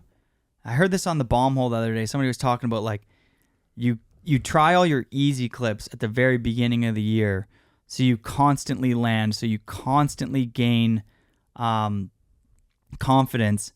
And through that confidence, you'll get all your stock tricks out of the way easily. And then by midwinter, you're kind of like, oh, I got all my stock stuff out of the way. I already have a back 3, a front 3, a cab 5. You're like, cool, I'm going to try a switchback 5 Japan. Yeah. 100%. Rather than like day one being like, I'm going to try front 9 right now. Like, obviously there's people like Stahle and stuff like that, or McMorris, that can just do that stuff. For sure. And it's kind of weird. Like, if you're trying to force something so much, like, you're going to go back at the end of the day and be like, almost kind of like you might have got a shot, tried really hard for it, but you might just be bummed on the way you look. And it's because you're putting too much effort into it. But also on the note of, you know, taking those days to yourself, if you're not feeling it, it's kind of bittersweet because, I don't know, the shit we get to do, we're like, I know we've all worked super hard to get to this position, but we're all like so privileged, and it's kind of bittersweet knowing that like companies are helping you out. You only have a couple months to film this project, and you're maybe taking a day because you're not feeling it. But in the long run, I think it all works out how it's meant to be. Yeah, totally. So when you're feeling it, send it. When you're not feeling it, don't send it. It's pretty easy. That's kind of the point of that whole discussion. Or send it and see what happens. Well, yeah, or just send it and see what happens. I mean, go with the flow. Yes, sir. Moving along here, we got a couple questions here. Boy. We got some Calgary trivia questions for you Oh, because you grew up in Alberta. Yeah. These are presented by The Source, our shop sponsor. Thank you to The Source, Brett, everybody there for supporting the show, for supporting snowboarding. If you guys need snowboard gear, thesourceboards.com. They ship worldwide, and their shops are full, and they're located in Edmonton and Calgary, so go check them out. First question. Which Calgary boarder rode for Adidas and Nike? Jed Anderson. Correct. That was an easy one, but, you know, who knows? Who knows? One of the only boarders I know from Calgary. Here's a question for you. Would you ride for a company like Nike, Adidas? I wouldn't say no. I think if they're down to support who I am, and to an extent that I can just like put my all into snowboarding, like get my body right all summer, and if they're if they can back who I am and like get behind my values and what I respect in the industry and like where I want to take my snowboarding, then for sure. Like that's kind of what I look for in a company is like, yeah, they can pay you a lot, but if you're selling your soul to them, I'd rather not. Like if you respect me for who I am and are going to like allow me to be me, for sure. We'll create a good relationship. Good answer. All right, number 2. Who are the Greasers? The Greasers? They were before oil country. Dude, I don't know if you never even heard of the Greasers. I don't know. Damn. They a Calgary crew? Calgary crew.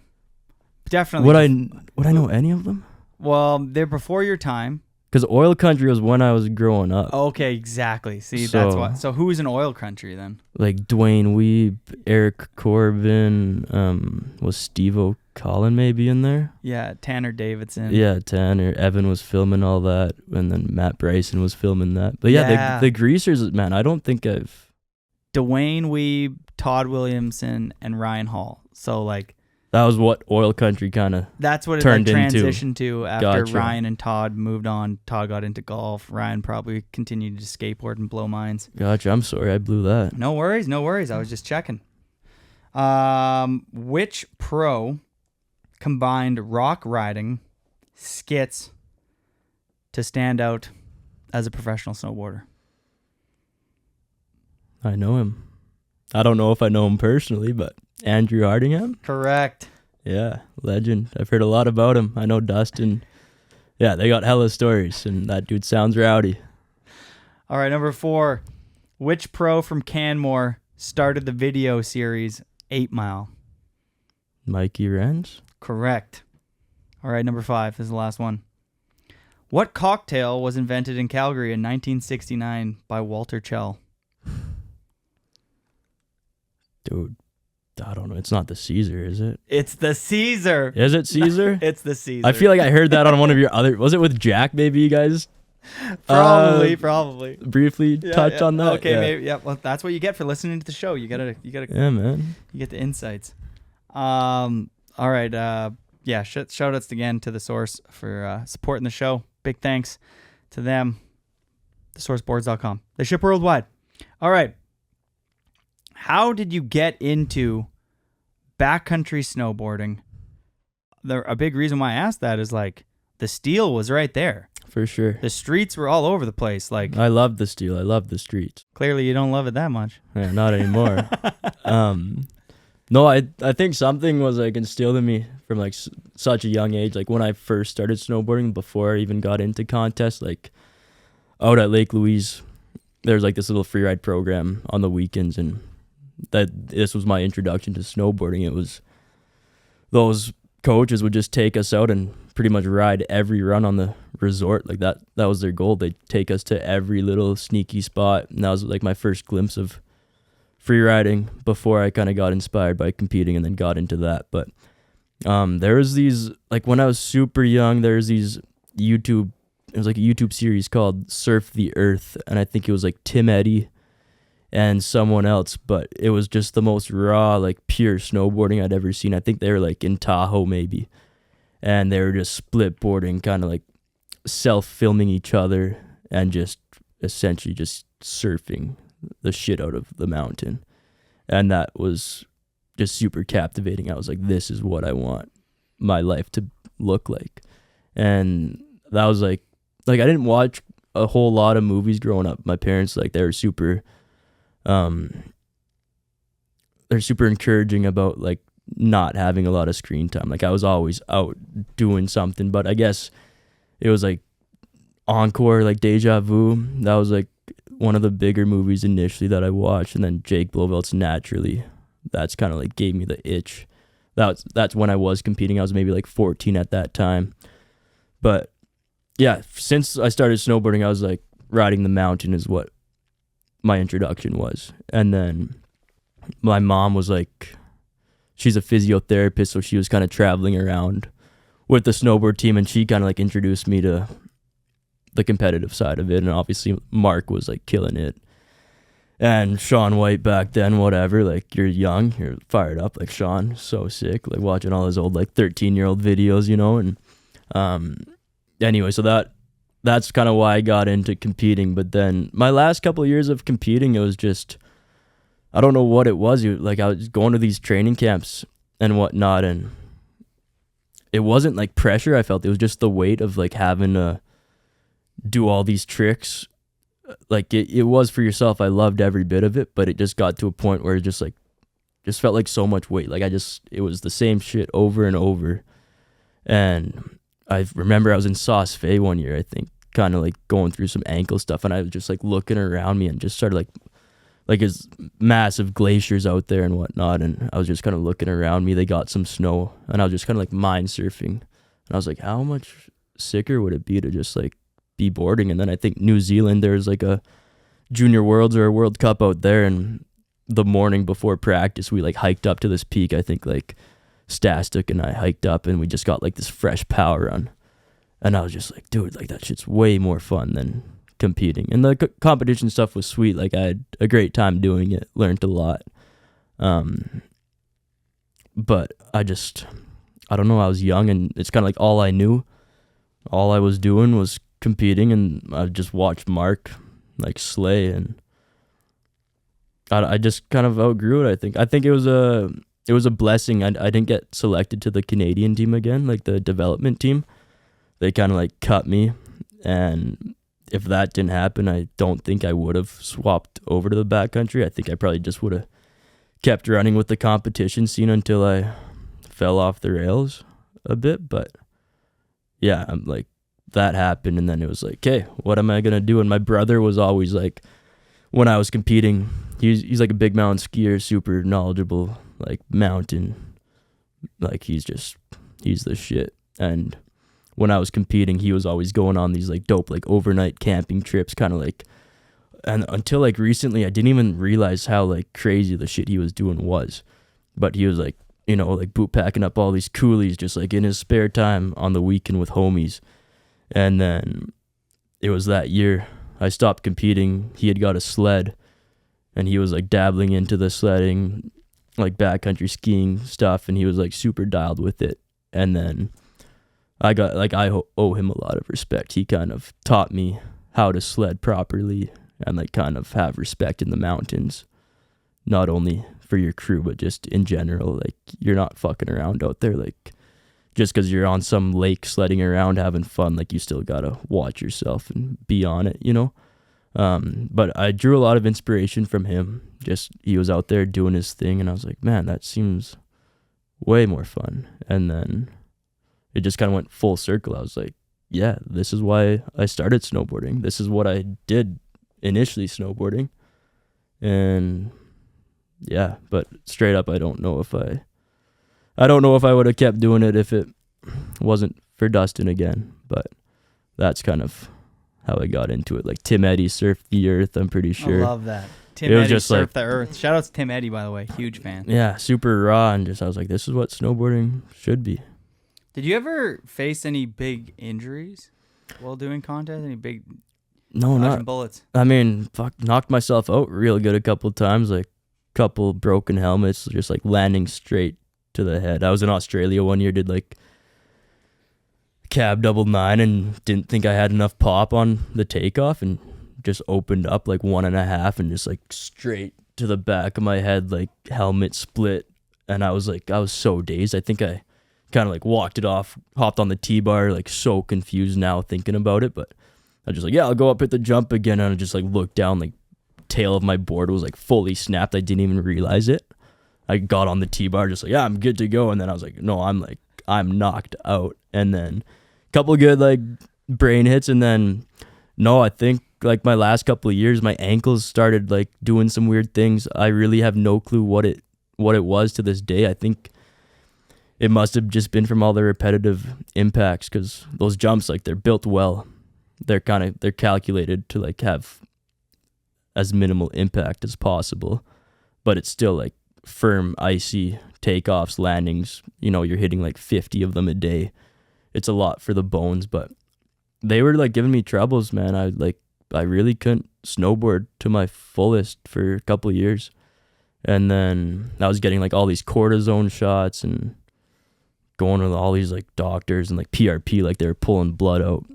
I don't know if you know what it is, but like they separate the white blood cells and red blood cells and then put them back into you. But that carried on for a while, and I kind of think it was just like growing pains at this point, because it's funny, like right when I swapped to riding backcountry, it's been like I've been chilling since. But and I don't know if there's like a deeper meaning to that, if it was like something deep down in my body was like, this isn't right, and that's why those pains, like that's why my ankles were acting up. I don't know if there's like something deep down that I wasn't accepting, maybe, of like where I was at life. I was just like it's stressful. You always have, like, you're always thinking about the next contest, like points, whatever. It's not a good mentality to have while snowboarding, but I think there's something along the lines of that. Like my body was just like, fuck this. And then I swapped to riding powder. Obviously it's a bit more forgiving, but yeah, since then it's been sweet. My knee, like, kind of tweak it here and there. Got to take some time off, but Did you find the PRP injections worked at all? Man, I don't think any of that stuff worked. Like, it would work for a short period of time, and then I'd get back on board, and like I couldn't even like rail a toe side turn for like a year or two, because I didn't have any like mobility in my ankle to go that far. It was like my ankles would like lock up and just like have the most excruciating pain. But in the last couple of years, you've been over that hump? Yeah, it's been awesome. Sweet, man. Like, they still, like, at work or whatever, it's like they give me some grief here and there, but it's nothing to complain about. I'm thankful the body is the way it is right now. We definitely don't, like, it's not natural what the fuck we do. It's so like, if twisted, you man. took somebody that has never snowboarded in their life and you showed them what we do, they'd be like, yeah, of course your ankle kind of hurts every once in a while. Like, we crazy. Yeah. What level of rotation did you get to until, like, you quit? Did you have a 12? I had 12. I had back 14. You had a back 14? Yeah, back 14 was my peak, and then I was at a Junior Worlds in Sweden, and it was my last one. It was the big air contest, and I'd landed my first two runs, and I was like, it was kind of a smaller, pretty poppy jump out in Clapham, and I was like, I'll do back 14, try to whip it around, and that one I over-rotated to 16, and then just like went straight to my ass, shit my pants, and like we were staying on the resort, so I was like in the landing, kind of like, oh shit, like felt like my ass was bleeding, and then I just rode straight to our house where we were staying, and then took my pants off, and I was just like, this is fucking disgusting. But you shit your pants on a back 16? Damn. Yeah, but yeah, back 14 was my peak, and yeah, a couple 12s. I mean, a 14 is insane. Honestly, if I was a kid, unless you are like full Michael Jordan, Tiger Woods, Connor McDavid focused to be the best and do whatever it takes to win, and you have that Shaun White drive and determination, get to a 14 around the age of 20. I don't even think you need the 14. Honestly, get to a 10. I think if you have all the 10s dialed at the age of like 20 or whatever, if you have an itch to go into the backcountry, I recommend just flopping out around that age.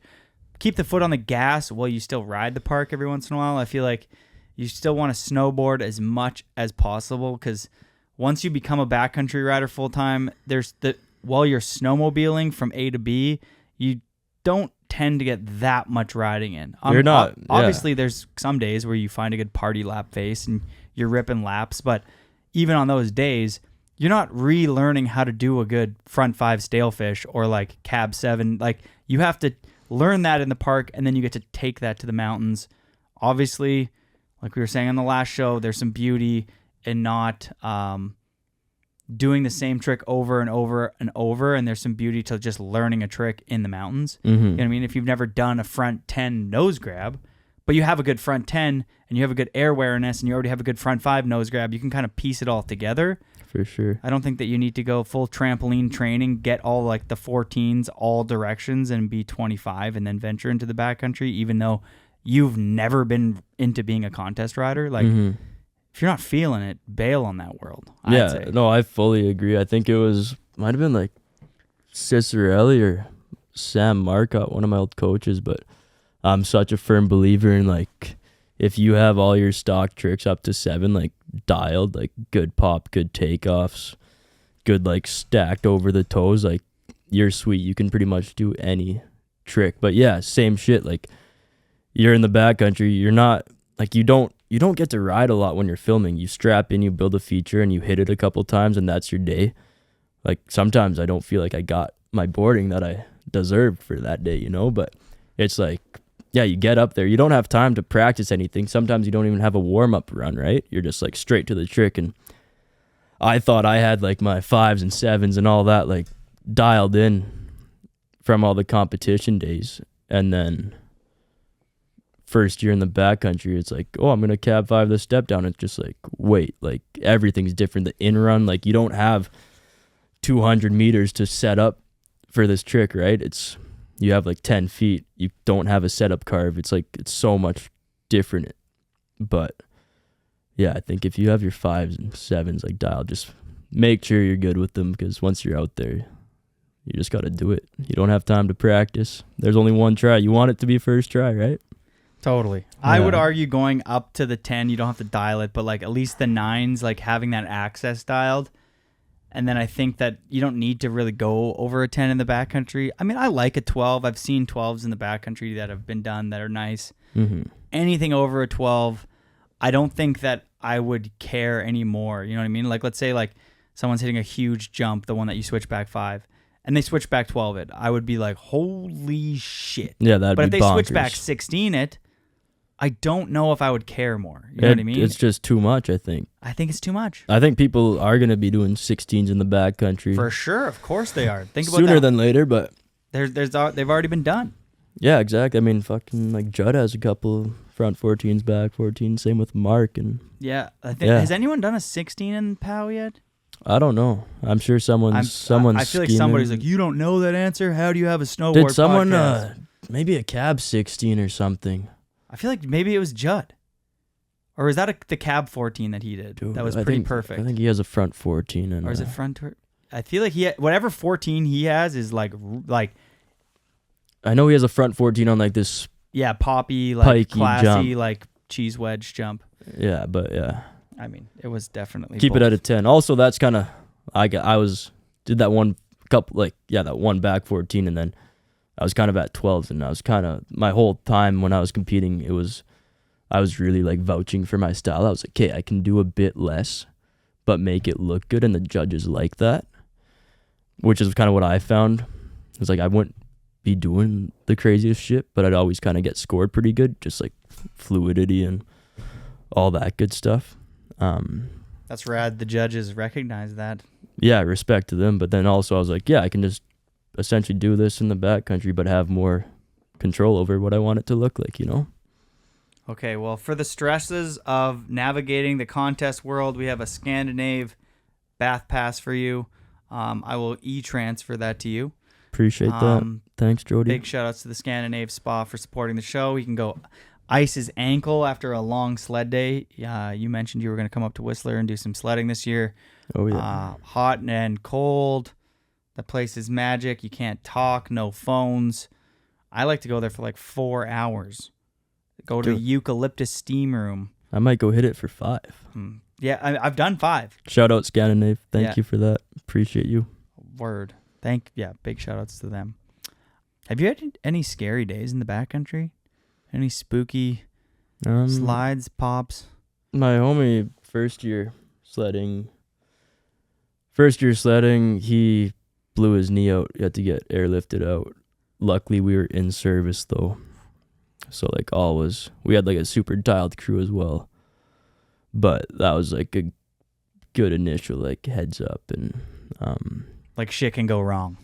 Definitely. And there's I don't know if you've ever heard it, but the whole thing about, like, parking your sleds like face up to the face that's being ridden, like parking like straight so that you're ready to go.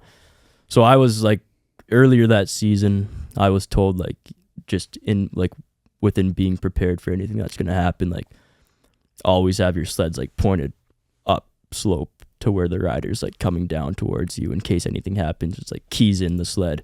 All you got to do is start it and fucking go. And I like put that in the back of my mind. It's burnt in there, but essentially for this situation, yeah, Cole, I grew up with him. Fucking love you.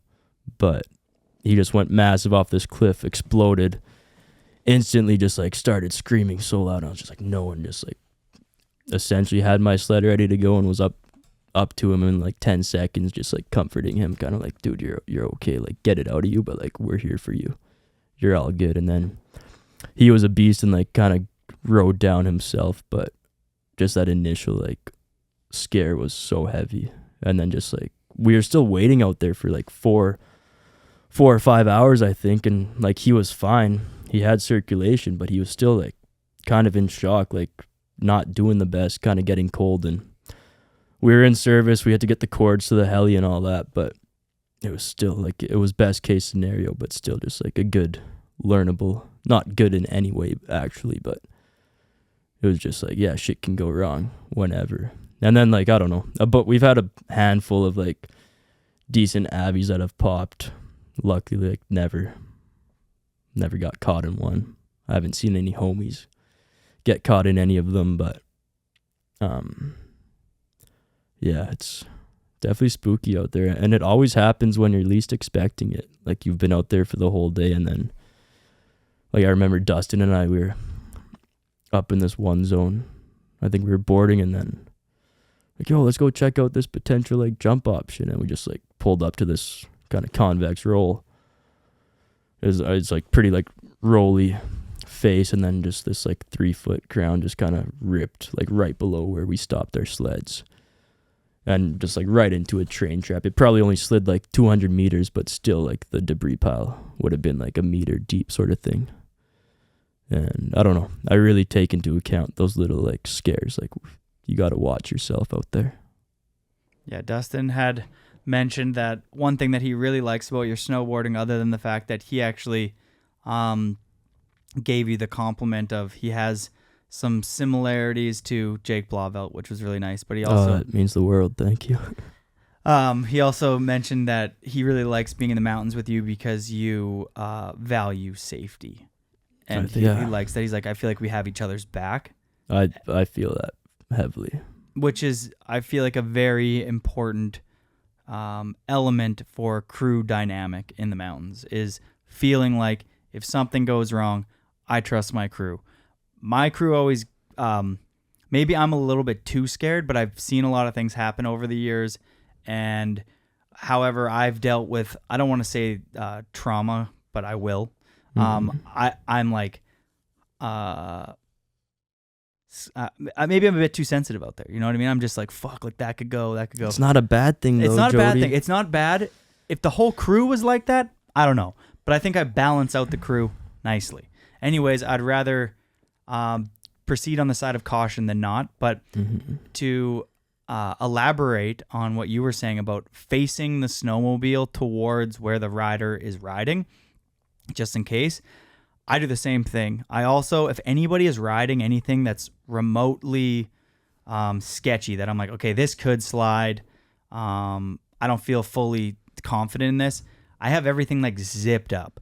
Like everything, and I don't wear mitts. I wear gloves. And I have like, I'm playing around with a lot of photography these days, so I'm normally shooting photos, but I have like my Avi bag ready to go, and I'm like, there's one person that's ready to go, and everybody else, like, I like to have everyone's shit at least like collected, so if everybody else has to get onto their snowmobiles, if somebody's riding a face, they don't have their gloves off, their jacket off, or whatever. You know what I mean? It's nice to have a group that's like, all right, Razman's dropping in on this face. It potentially could slide. Let's just like all have our eyes on him. Let's no one's zipping around on a snowmobile, scoping out another line while somebody else is trying to film. There's clear communication between the group. And then he rides, he gets to the bottom. We're like, okay, now we can fucking zip around or whatever. But like when somebody's riding something that has a risk, it's nice to have the group attentive to like that situation in case anything goes wrong. You're ready to go. 100%. I think, yeah, keeping your gear tight and just collected, like even beyond like if something does go south, like say light is hitting this one roll for a second, it's like your shit's good to go. You can get there so quick and just get it done. Like I think just in life, keeping your shit tight it's not a bad thing. And I think that's something that my brother Andreas really like burnt into me. As I was saying, like a couple times he'd yell at me when I was out there sledding my first year, because it was just like he just wanted me to like understand, like not fuck around. Like, yeah, you're out there having fun, but I think especially like us when we're trying to do Stunts. somewhat gnarly stuff, like get gnarly out there, it's even like it needs to be more present. Like you gotta have your shit dialed. Even like if you're riding a big face, like pop someone at the top, you know, like you're not always gonna be able to get to them from the bottom. It's better to have like all access to them, you know. Totally. I love that. I agree. Unless it's lunch, I will say, because I feel like a couple people that film with me are listening to this right now, and they're like, because my shit during lunch gets everywhere. Well, I mean, during like, lunch, it's full party mode. Full like, party mode. I know. Whip everything You go to a out. lake, and it's like I'm changing gear, I'm changing cameras, I'm eating snacks, and I have a tendency to like my shit just before I know it. I'm like, dude, did a fucking crow get into my bag? What happened? It's Right? like, no. But when someone's riding, Jody is there. Yeah, man. Attentive. Watch out for your crew. Watch out for your loved ones. Yeah, 100%. You're headed to Baldface this year, I heard, for the Risk Maturity. This is your first time that Pat Moore event? Or have you been? Mean, we'll see. Yeah, I put my name in. Sweet. I filled out the waiver. I've been trying to call them, but no answer. So I might see you guys out there, might not. Jeff, Pat, if you hear this, get him in there. Shuffle some room around. But yeah, I'd be stoked to go learn some more. All right, favorite 2 clips that you've ever filmed? I don't have 2 favorite clips I've filmed. They're yet to come out. Ooh. No. Okay. I think it's a tough question, but let me think. I think one of them hasn't came out yet. You've been talking about it a lot. 2 clips that have come out. Okay, 2 clips that have come out. I think maybe that front 3 nose grab in Fixin'. Nice. That is something about that zone. Just like we had to boot pack up there, and just like instantly when we got out of the tree line, I was like, something reminded me of like Jake within it. I was like, pillow popper kind of cross court into like another pillow field, into just like this infinite ride out, just like winter wonderland. I don't know. That was my first year filming, so it was like everything to me was new, and I was like, this is crazy that I'm able to do this. But yeah, that front 3 nose, for some reason, yeah, grabbing nose, like it's always hard to like, sometimes you like pop and you're like fishing for it for so long and don't grab it. But that was sweet. It was just a fun little pillow popper I built up, and everything about it was just fun, and might not be the biggest shot, but it meant a lot to me, and I just enjoyed that. And then another one maybe in Wet Fur. I have like a switchback 5, a cab 9, and a switchback 7 on the same jump. I don't know which. I think the switchback 7 was like meant a lot to me because I hadn't done one in a couple of years since competing. And then that day I kind of felt like I dragged the whole crew out because we were in Revelstoke, and I was like, yo, we got one sunny day. Like I think it's going to be sunny. Like, do you guys mind if we go out there and build this jump? Because we were out there a couple weeks before. The weather just wasn't good. Like no sun, just super flat light. But something, I was like, I really want a shot on this. So yeah, we just day tripped out there and got it good. Got 3 clips, but that switchback 7 was like, yeah, I fucked with it. Yeah, the 3 clips. I mean, you get 3 clips on one feature, and I'll add that in the YouTube video, I'm sure. But like, I know the 3 clips you're talking about, and they're all done in a row. They're all done super well. The switchback 7's awesome. you do a switch turn at the end too. I like the way they cut it. Yeah, that's a good day. I mean, you back to the whole snowball conversation we were having a little bit. Like you get your momentum moving. Like you have a day where you get, what was it again? Front sev, switchback sev, and cab 9. It was switchback 5, switchback 7, and cab 9. Yeah, like that is, you do all that. The next day you're like, yo, where are we going? I'm kind of ready to hit anything right now. Like I'm vibing. Like, yeah, that was one of our last days of the season. And my first hit on that jump, I like went way too big and got super bodied. So to kind of like go back up and get the speed dialed, and then for it to work out the way it did was a blessing. Thanks for putting up with my shit that day. Evan, Darcy, Tristan. We got a Patreon question. Thanks to all the Patreon members for supporting the show. We literally couldn't do it without you, so thank you. Asami, he wants to hear about your frontside 360 from Knights of the Brown Table. You were floating. How did it feel? How did you land? Word. What's up, Asami? Thanks for the question. You're fucking killing it. Yeah, that was a crazy day. All in all, I don't know. That jump, I think Jared and Sage and Gabe hit it for Halcyon, like a couple years before, and then it's a super sniper landing. At least when we went there, it was Taxwood, Miskimin, Luda, myself, and Jonah was filming. It was that nitro trip out in Salmon Arm and or Sycamoose, and yeah, I went up, kind of scoped it, and we just started building it because like there wasn't a whole lot else to ride around there, or nothing else that we wanted to ride. But it was also kind of crazy because there's 4 riders that were there together. Anyways, we were building it, kind of all tripping. Like, oh, I don't know if it's going to work out. Like, landing looks super sniper. The in-run's, like, dodgy. Kind of, you just got to drop from, like, the top of the ridge and essentially go straight. But, yeah, we were building it, and Luda the whole time was like, oh, no, it's fine. Like, I've hit, like, way worse or, like, way shorter landings out in Europe. I think it's, like, some glacier they always go to. I think it's, like, Ruka or something. But, yeah, he had experience from out there with short landing, so he was, like, thinking nothing of it. And he got like a crazy front 7 shot on it. But yeah, we built it up, Rochambeau'd. I lost Rochambeau, like essentially like I was dropping last. I was the last one to like be like, oh, you're good. So it was like Sam, Luda, Sean. Sean did a front 3 on it as well. But I was just like, man, I don't know. Like, I don't know what else to do. Like there's already, like I think Sam did a back 7, Luda front 7, Sean front 3. And then I was just like, I don't want to not hit this. So then I went up there and for some reason just kept on going like so big. I don't know what it was. I feel like every time I'd drop lower and I'd still just go to the like spoon, like to the tranny. But yeah, fucking felt like you were flying. I'm not that stoked on that shot.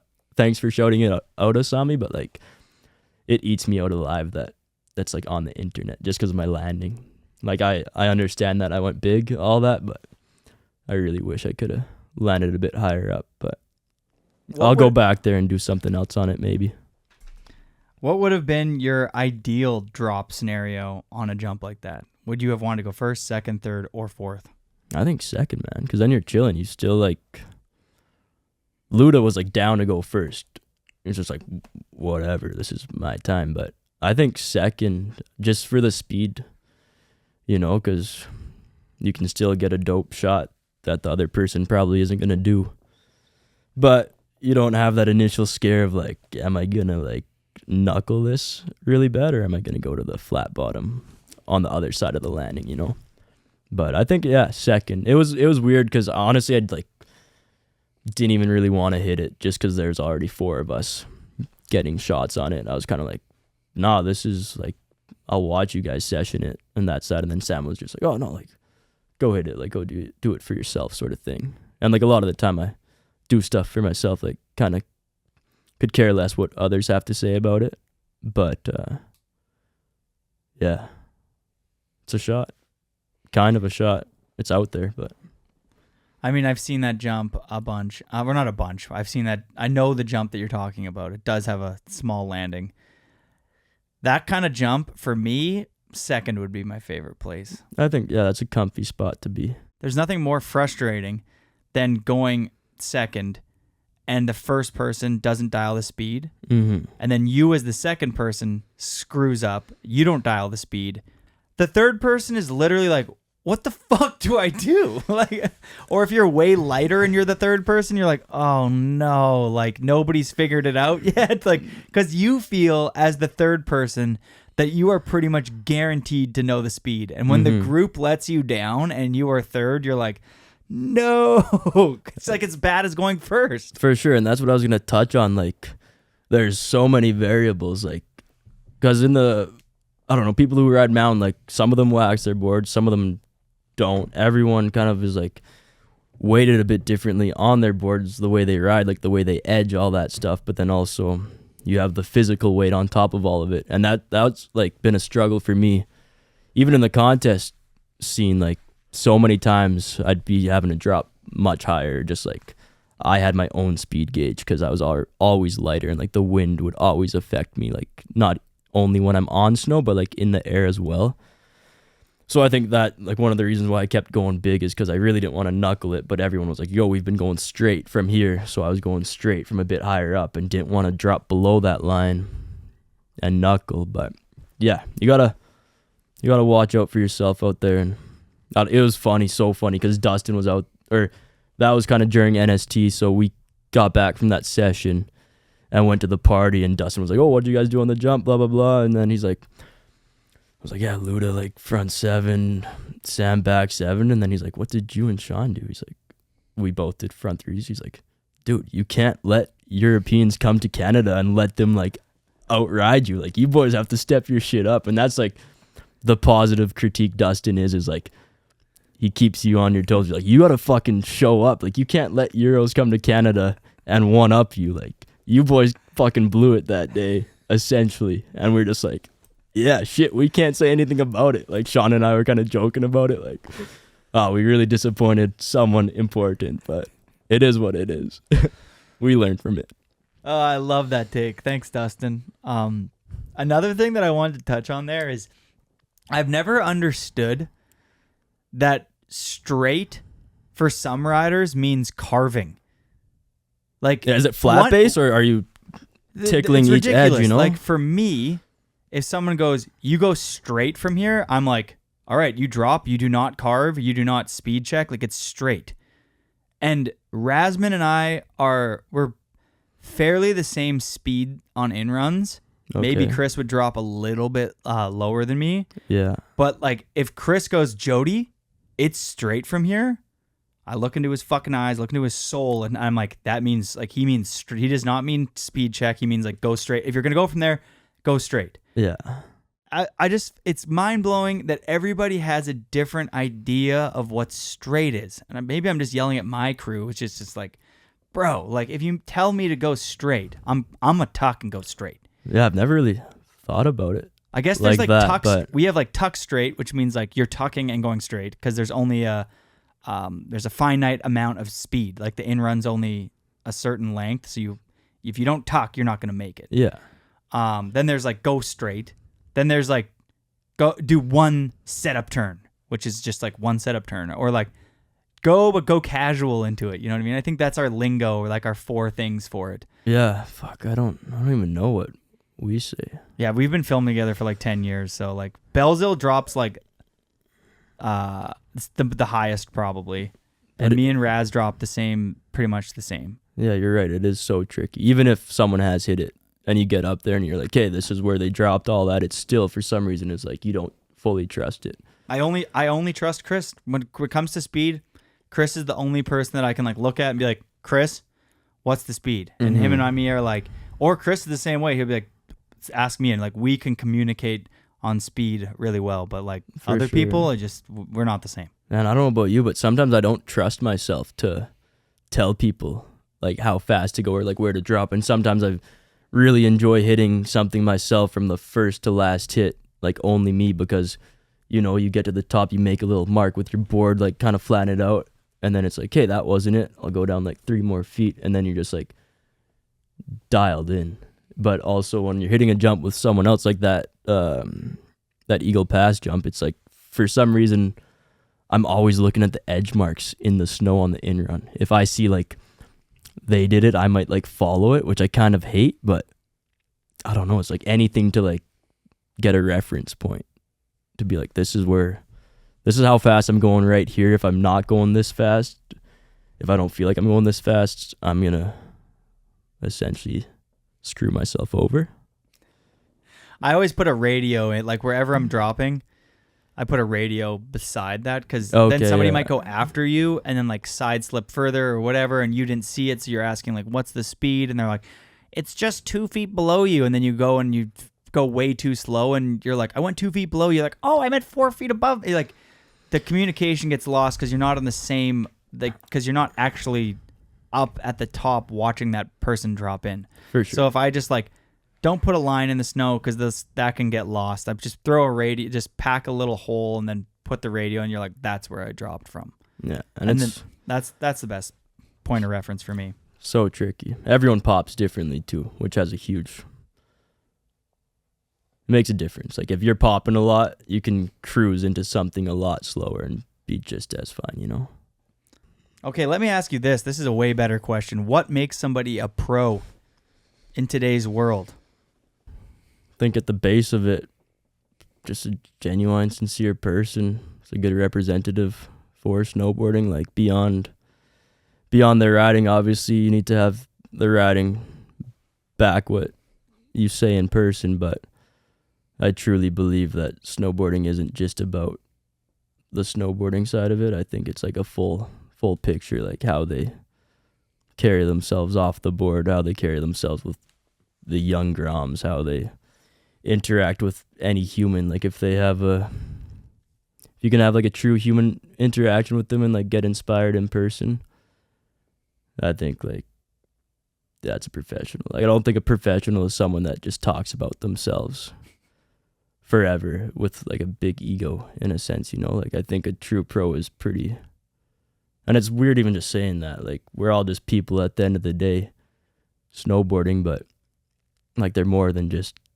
who they are on their snowboard, like Mark, for example, like the way he interacts with everyone, it seems from my experience, it's like when I chat with Mark, it's like inspiring, and he's like a good role model as like professional. Like he's not just professional on the snowboard, he's professional in his like day-to-day life. He's positive to everyone, like someone that gets people intrigued in the sport as well. It's like anyone that has like a big heart. Craven, like, yeah, I think if they can also give back and not just be like selfish about what they have and like know what they've done for the sport, but also be humble about it.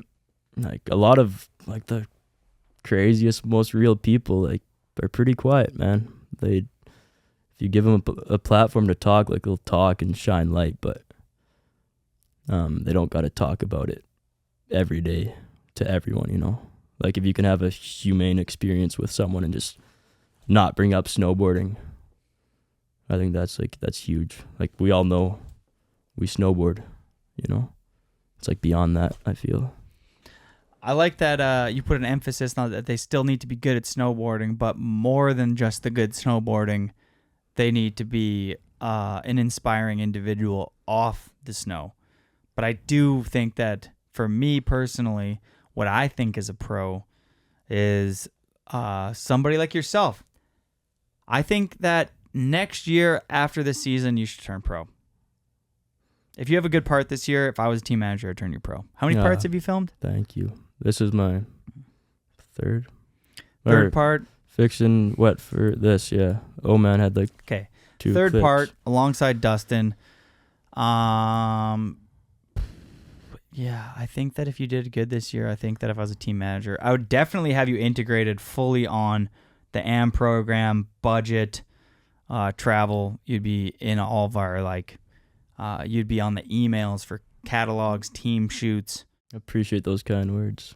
And yeah, everyone can, I guess in this day and age, like, it's obvious, but like some people are great at the talking side of it, and then it's just like the boarding doesn't back it. And with social media and all that shit, I think it's easy to kind of create this image of yourself which isn't really authentic or true to yourself in any way, and you're like completely different outside of that, you know, which I think is something we kind of got to watch out for with socials being so heavy in the industry now, and it's obviously going that way. I don't think a lot of us like that, but the vast majority of us have a hard time clicking that post button, whipping up something to put out, but it's needed at the end of the day, unfortunately, and yeah, you either do it or you don't, and that's that.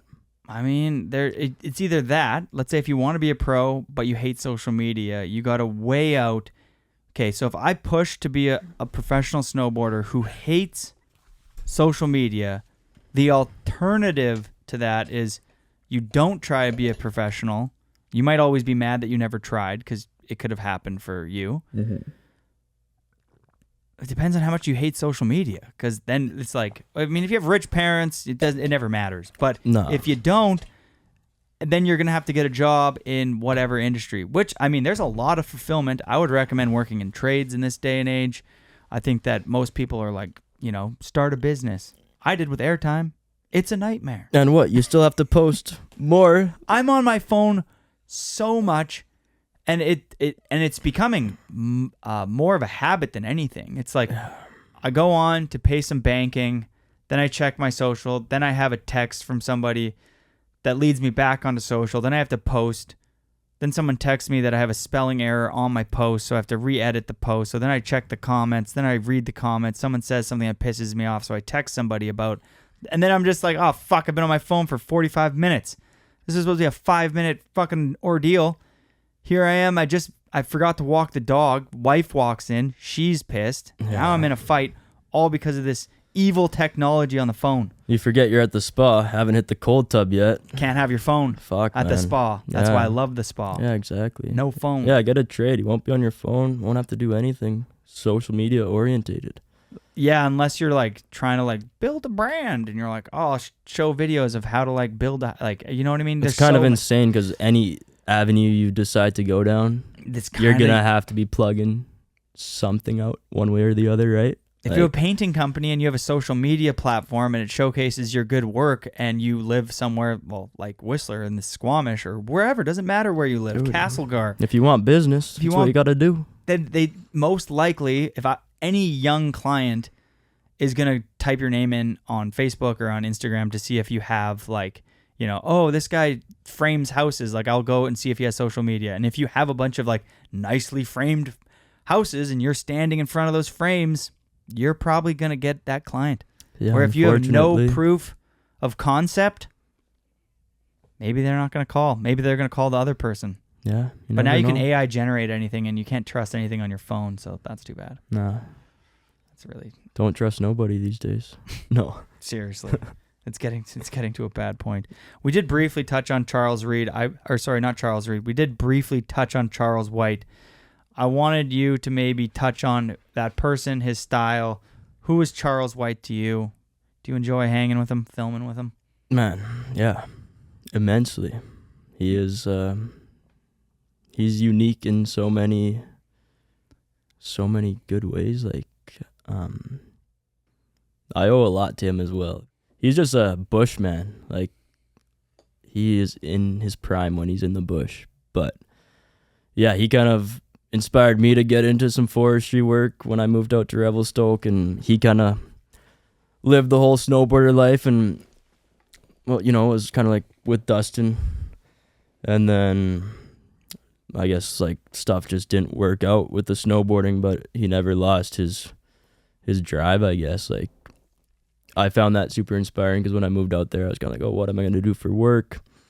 It's like, what am I going to do here? And then just chatting with him, kind of like, yeah, it's kind of like Whistler, but a little different, a bit more low key. And then, yeah, he lined me up with like Nakamu, like the summer job I have out there now, like firefighting, forestry, like fuel mitigation stuff. And just all around, he's like keeps the crew in check. He's always got jokes, always got some funny ass shit to say, has the best stories. I go fly fishing with him quite a bit in the summertime, and it's just the like most raw, pure experience you'll ever get. Like we just, head out like hour and a half down the logging road, like no bear spray, and we're just both like, yeah, whatever. There's like grizzly tracks right there, but we're just like fucking around. Like, yeah, it's just natural selection. Like, if he's gonna come get us, that's that. If not, we're just gonna be fishing, kind of, like it's just not that he doesn't care. He's just like, nothing ever really seems to work him up that much, which I draw from him in that way. Like, it's gonna be okay. And like, he's done some crazy shit with his life. He's swimming with fish, counting fish out on the coast right now. And then when he comes out snowboarding with us, like, yeah, he's just, like, even though he's not doing it, he is doing it. Like, he should be doing it, like, he front 10 that jump that we all doubled with Jared and shit. And it's just like, there's no, like, nothing in him that, or there's nothing telling him he should, or like, there's no obligations. Like, he's just doing it for fun, essentially, in his free time right now. But I'm just like, dude, it's too easy for you. Like, he lands a free, he's like, whatever. Like, we're all stoked we got a shot. He got a dope shot too, but it's just like, he was just out boarding, having a good time. And I don't know, I was like, man, aren't you glad you like didn't go down the snowboard route? Like, you're just a faller now, and you get to go clip up and do shit that all these people are trying to get paid for, essentially. And you're just here having fun with it, have your other job. It's like, I don't know, yeah, he's inspirational. Yeah, I'm the biggest Chucky fan. Biggest. Yeah. He might be the best weekend boarder that I know of. I mean, his front three in, I think, Oh Man or Oh Boy, shot straight on. It's like the best front three ever. His switchback one and fixin'. Even the filmer, when he rides away on that switchback one's like, holy fuck, Chucky. Like, totally. And yeah, I think he kind of helped me navigate who I was going to ride for as well. Kind of like through that time when I stopped competing, I was like kind of just getting flowed stuff from Burton. And he was on Burton and kind of like tried to stick with it. He said he had some like offers from like Ride and stuff back in the day. I was just like, no, I'm going Burton. And I kind of had that same mentality. I was like, I'm going to stick it out and see what happens. But he was chatting. He was like, maybe if I did switch, something else would have happened, And I think change is super positive, but I kind of accepted that, what he said, and was like, you know what? I could stay on this path and might not get anywhere with it, or I could take a risk, I guess, and move to Nitro. And I guess if I didn't do that, I know for a fact I wouldn't be getting the support I'm getting today from a company. So just little things like that, like all the little guidance tips, like so many. I owe so much to so many people, but like him and Tax with like just all these, like just having a good old chat with someone, just breaking life down and not just talking about the present moment, but talking about the future and what it's going to look like. I think I just like really appreciated those chats, and it helped me kind of shape my life to what it is now. I still don't know what the future is going to look like, but it's all just like piecing the puzzle together and trying to just set up a sustainable future for yourself and the homies. And yeah, I mean, it's kind of why I'm in Revelstoke. It's just all in all, it's I'm just happy there. Like, not just due to the snowboarding. It's like summer work, like life in general. Something deep down. It's like when I was younger, all I wanted to do was live in the bush by myself and snowboard. And I was like gonna move back out to Whistler and got stuck in Revelstoke. It was like an insane snow year. Had all those chats with Charles and then Dustin. Like, I didn't even know I was filming for Craig's movie until like halfway through the season. I was like, yo, Dustin, what are we filming for? He's like, yo, like fixing Craig. And I was like, oh shit, okay. But anyways, it was just a good snow year. I was like, I'm gonna stay out there. It's gonna be sweet. But I was kind of like, am I gonna sewer myself by not coming out to Whistler? Because that's where the scene is, right? I was like, you know what? I don't care. I'm gonna be like true to myself. Be here, do it a little bit differently. And then all these little opportunities have kind of like fell into place due to that. And I don't think if I'd moved out to the coast, I don't think a lot of the opportunities I've received would have came into my life. I mean, you'll never know, but one thing's for sure, that you wouldn't have gotten mentored by one of the best personalities in snowboarding, like Dustin and Charles.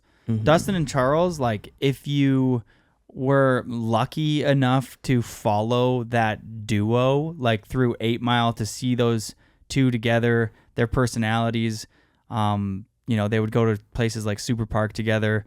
They are pure snowboarding, the two of them. They love snowboarding, and they're all encompassing with like everything that's dope about snowboarding, from like their style, personality, just hanging out with them in the fucking parking lot after sledding, the banter, going for a drink with them.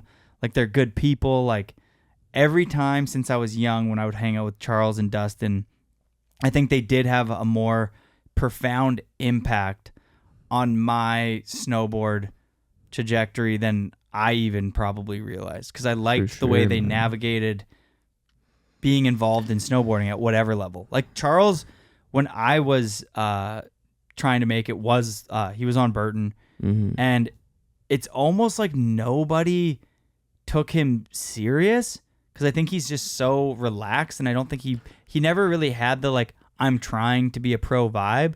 But if the team manager at the time would have like put him on a trip or whatever, like, Charles is like one of the most naturally talented snowboarders to ever come out of Canada, and I don't often, and like, has the best style. Like, you watch him hack a heel side turn, and it's insane. It's so interesting. I don't know what happened there, but it's crazy because they're just so raw and real, but it's like they're also so relevant, but he's not a boarder. It's like there's something like blocking it, if it makes sense. He's not a pro boarder, but he is snowboarding. He speaks to the entire community that never wanted or never cared enough to be a pro. For sure. You know what I mean? They're like, oh, it comes with all this politics, like whatever, but they still snowboard. And the amount of people that listen to this podcast that never wanted to be a pro, but cannot wait to go snowboarding on the weekends, that's Charles. For sure. And if all of those people got together and there was a contest, Charles would win, because he's the best ever. Chucky would win, but that's kind of just like his personality. Like, he's just brushes stuff off. He's like, whatever. Like, nothing gets to that guy. I love him. Yeah, I am the biggest fan of that duo, and you're very lucky to get mentored by Dustin, Charles. I mean, everybody in Revelstoke. Revelstoke has such a similar, it's a mountain town. And when you have the people that come in and out, the influx of people that come in and out of a resort town, I'm not shit talking on those people. Hell yeah, they come in, they're all excited to go boarding and skiing or whatever, and I get it. It's incredible. It's an amazing thing, and humans should spend time in nature. Yeah. But the community that gets around those towns, it's like, damn. Like, the community we have here in Whistler and Squamish and Pemberton is incredible. And I know so many people who live in Revelstoke or, in Nelson, and there's all these hubs where you have access to the mountains to go snowboarding that attracts like-minded people who all just want to go and rip skiing or snowboarding and be in the mountains. And those are the people that I jive with and want to hang out with and surround myself with. And you said from a young age, you were like, damn, I kind of want to move to the mountains, kind of be a little bit more on my own program and just snowboard. Yeah. And that Revelstoke's going to allow you to do that. Yeah, there's something like deep down in me that is just like appreciating all of it right now, just the life I've created out there. But yeah, beyond like Dustin and Charles, like the whole Wasted Youth crew out there, like Blood, Dozer, Shawnee, like shout out. I mean, those guys really gave me a new perspective on snowboarding as well, kind of through that transition, because they all just like, they love it so much. They're filming parts. They might not be pro, but it's like they're filming parts. They're working a full-time job. And I kind of saw that first couple of like months I was riding with them, and I was just like, okay, if I'm not gonna like make it, I'm gonna allow myself to work a job and just board on my free time. And all these dudes are much older than me. If they're doing it, having fun, like loving life, like there's no reason I can't. And it was a new perspective that I hadn't really seen before, like in person.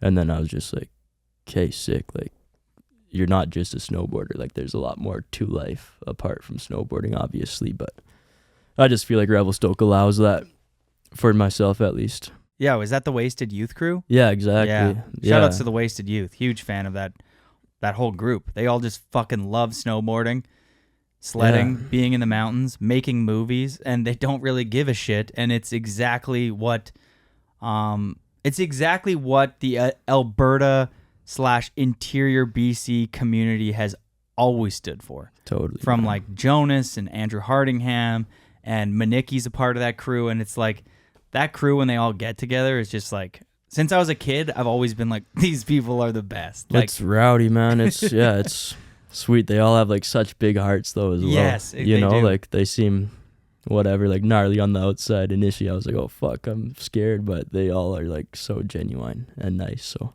yeah, they just love snowboarding. They're gonna always do it. Like Chris Curran, I'm living with him right now, but yeah, shout out to him. Like he's helping me out a lot too. So. Yeah, they're the definition of old heads. They're part of my generation where it's like Party Snake and Wildcats and I don't know, what was Andrew Hardingham and Dustin's thing, Throw Your Panties. Like there was these crews that just didn't give a fuck, that just embodied like the more rebellious side of snowboarding. Totally. And like they're still carrying that flag because they care about like a lot of the core values of snowboarding, and their projects do snowboarding proud. And the cool thing is like they have outlets like King Snow that runs like so much of their shit. Totally, they have such a good relationship. Sick. It's awesome. It's always like, and they ride like B shit, like Keith Martin, who's like a big part of that, like absolute legend. Mm-hmm. Yeah, man. You see those boys riding like a pillow face. Like, oh, dude, Keith Martin's those are just charging, but yeah, big shout outs to that crew. Yeah, respect, Wasted Youth. All right, before we get to 10 questions here and wrap things up, because I know that you have your premiere tonight that we talked about throughout the whole movie, Swamp Donkey. If there was a snowboard video that you were a part of and you could pick the group of riders that would be in that video, similar to like a Mac Dog standard Absinthe Kingpin, and what I mean by that is you get to pick the best snowboarders to make a project. Who are like 6 riders that you would like to be in a project with, and you can pick any riders to be in that film? I think I'll keep it around my generation. Yeah, dude, pick like, the best. People my age, sort of that everyone might not know them, but like if we got together, we'd make some fucking heat. Probably Jaden Chomlak, Mason Jar, Mason Lemire, Jake Blovelt's niece. I was so jealous when I heard that. Nephew, sorry. When I heard that, I was like, what the fuck? And then Jack Dukes, maybe Mr. Elston, and then probably go like Gabe or Sevi. Sevi, I don't know how to pronounce his last name. yeah, the kid that's on Arc'teryx. Vander, whatever. But I think that's like a pretty broad. That's a good group. Like we each kind of have our own approach, different styles, but could like, get down with it. And the thing is, don't think that you can't make that project. Like totally. Now that you voiced that, similar to just this whole thing of manifestation that I think everybody's starting to realize is true. It's just hard to do it because your thoughts get in the way. But like, if you want to make that project, you could probably reach out to all of those riders throughout the year and be like, hey, this is just an idea. Mm-hmm. Like, we're young, we're the new generation. We all have similar styles. We would get along great. We're all good enough at being in the backcountry, and what I mean by that is like sledding, safety. You get how to build stuff. You guys could crew up together and actually like you don't necessarily all need like mentorship. You know what I mean? You're getting to the point now where like you guys are becoming you're free from the nest. You're safe now. Yeah, maybe if or when it happens, I think we'll be in a stage where we're feeling pretty dialed. But you make that fucking pitch deck. Yeah, man, talking about and it now. It's a good pitch deck, and it's like, if I was a brand, which Airtime is growing into one, slowly, like a blue chip stock. Yeah, don't forget that. if Airtime continues to grow, I would sponsor that project. Yeah, I'd probably throw Taxwood in there, but that would be a heated crew. Heated Yeah. movie, refreshing. I'm probably missing some people, but yeah. That's my answer for that. That was a great pick. All right, Mateo. What is next for you?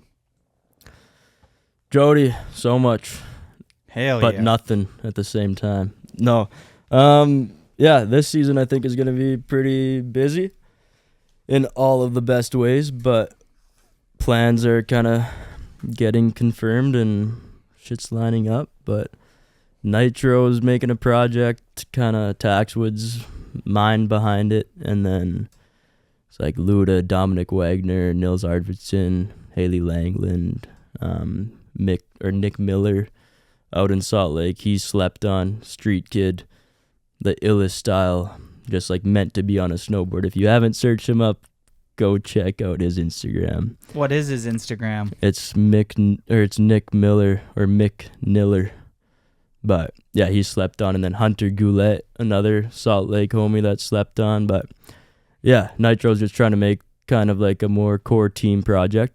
In the past, they've always kind of had like a storyline team movie they've worked on, kind of like Layers or Cake, you know, kind of the culture of snowboarding more or less. And then this year they're kind of just like balls to the wall, like, you guys get what's yours and we just want to make it like a good old school snowboard movie, just action filled and whatever. Might have some like cameos of not team riders in there, but it's kind of just like we got 2 filmers hired up and we're just going to be bouncing crew to crew, and whoever's available, come link up and yeah, see what happens. And then yeah, some stuff is getting schemed with North Face right now. Can't really talk much on it. I don't know if it's going through, but yeah, I'll be moving around a bit, and I'm very excited to try to put some heat out again. Maybe not again for the first time, maybe, but yeah. Just watch Swamp Donkeys, everybody. Do yourself a favor. This came out, maybe got a week or two until it comes out. When's the exact release date? Yeah, Swamp Donkey is dropping November 27th on the Shredbots YouTube, if I'm correct. Oh shit. Okay, yeah. You're gonna get a month, everybody, but keep that on your calendar. Worth it. Yeah. Now I feel bad talking about it because we leaked Dustin's ender.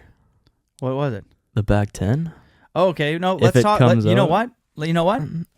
We're gonna keep that in because Yeah, any no. publicity is good publicity. That's Dustin's No, mentality. yeah, you do you. And Dustin always said you don't want to do too much. You always want to leave him wanting more. For sure, yeah.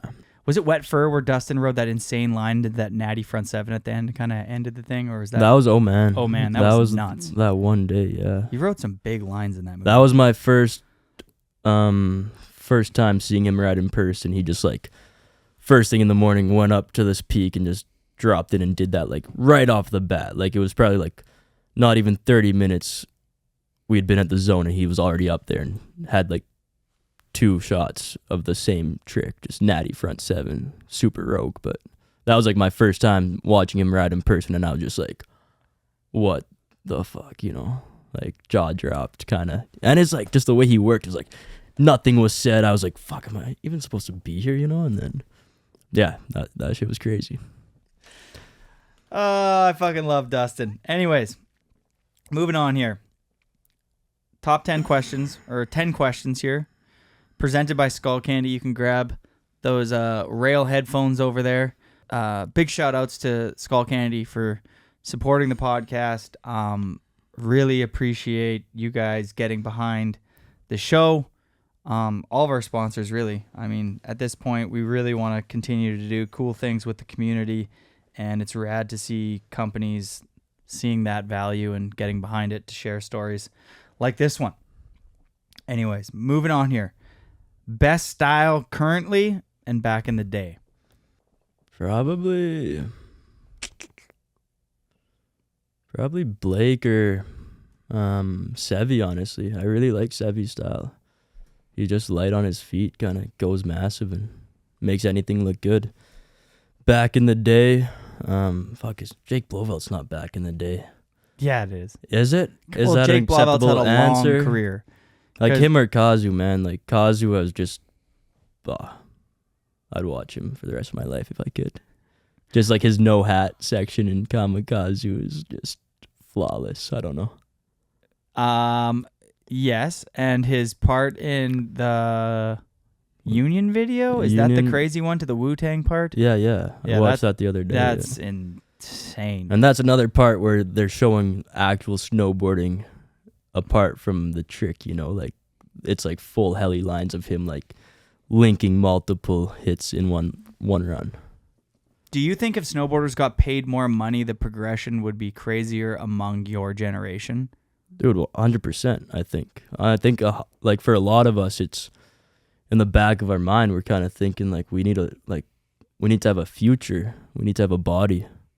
You know, like, I think there's a reason back in the day everyone was going so big because they could put everything on the line for their snowboarding, you know? It wasn't like, yo, I'm making $6,000, barely getting through the season. Am I gonna like kill myself? Probably not, you know? I don't know if that's like a solution to it, but I think, yeah, if some people did get paid more, you'd probably see a lot more out of them. Even just like getting their body right, man. Like if you go into a season feeling good, like fuck it, do anything, you know? But if you're working a full-time job half of the year, it's tough. You kind of go into the season like not feeling 100%. Kind of takes a couple months to get your legs going, and then yeah, I don't know if that's a solution, but might help. I definitely feel like there's more progression when there's more money, which is it's pretty people's motivation normally goes up a lot more when there's a bag waiting in the horizon. I mean, look at a rail contest, or you know what I mean? You're doing a rail contest for a prize purse of $5,000 and see what these kids will do in comparison to no money. Like they're gonna do a hard way 450 onto the down rail for sure. Yeah, but it's also if you're gonna give them $2,000. It's really dope they're paying that much for those contests. Yeah. You know, like Truth and Frank are just traveling around rail jam to rail jam, like uninvited stuff. Like those chicks were getting paid a bag, and it's like, that's how it should be. And then you see like the riding reflects it, you know, like all those chicks were putting out. I don't know.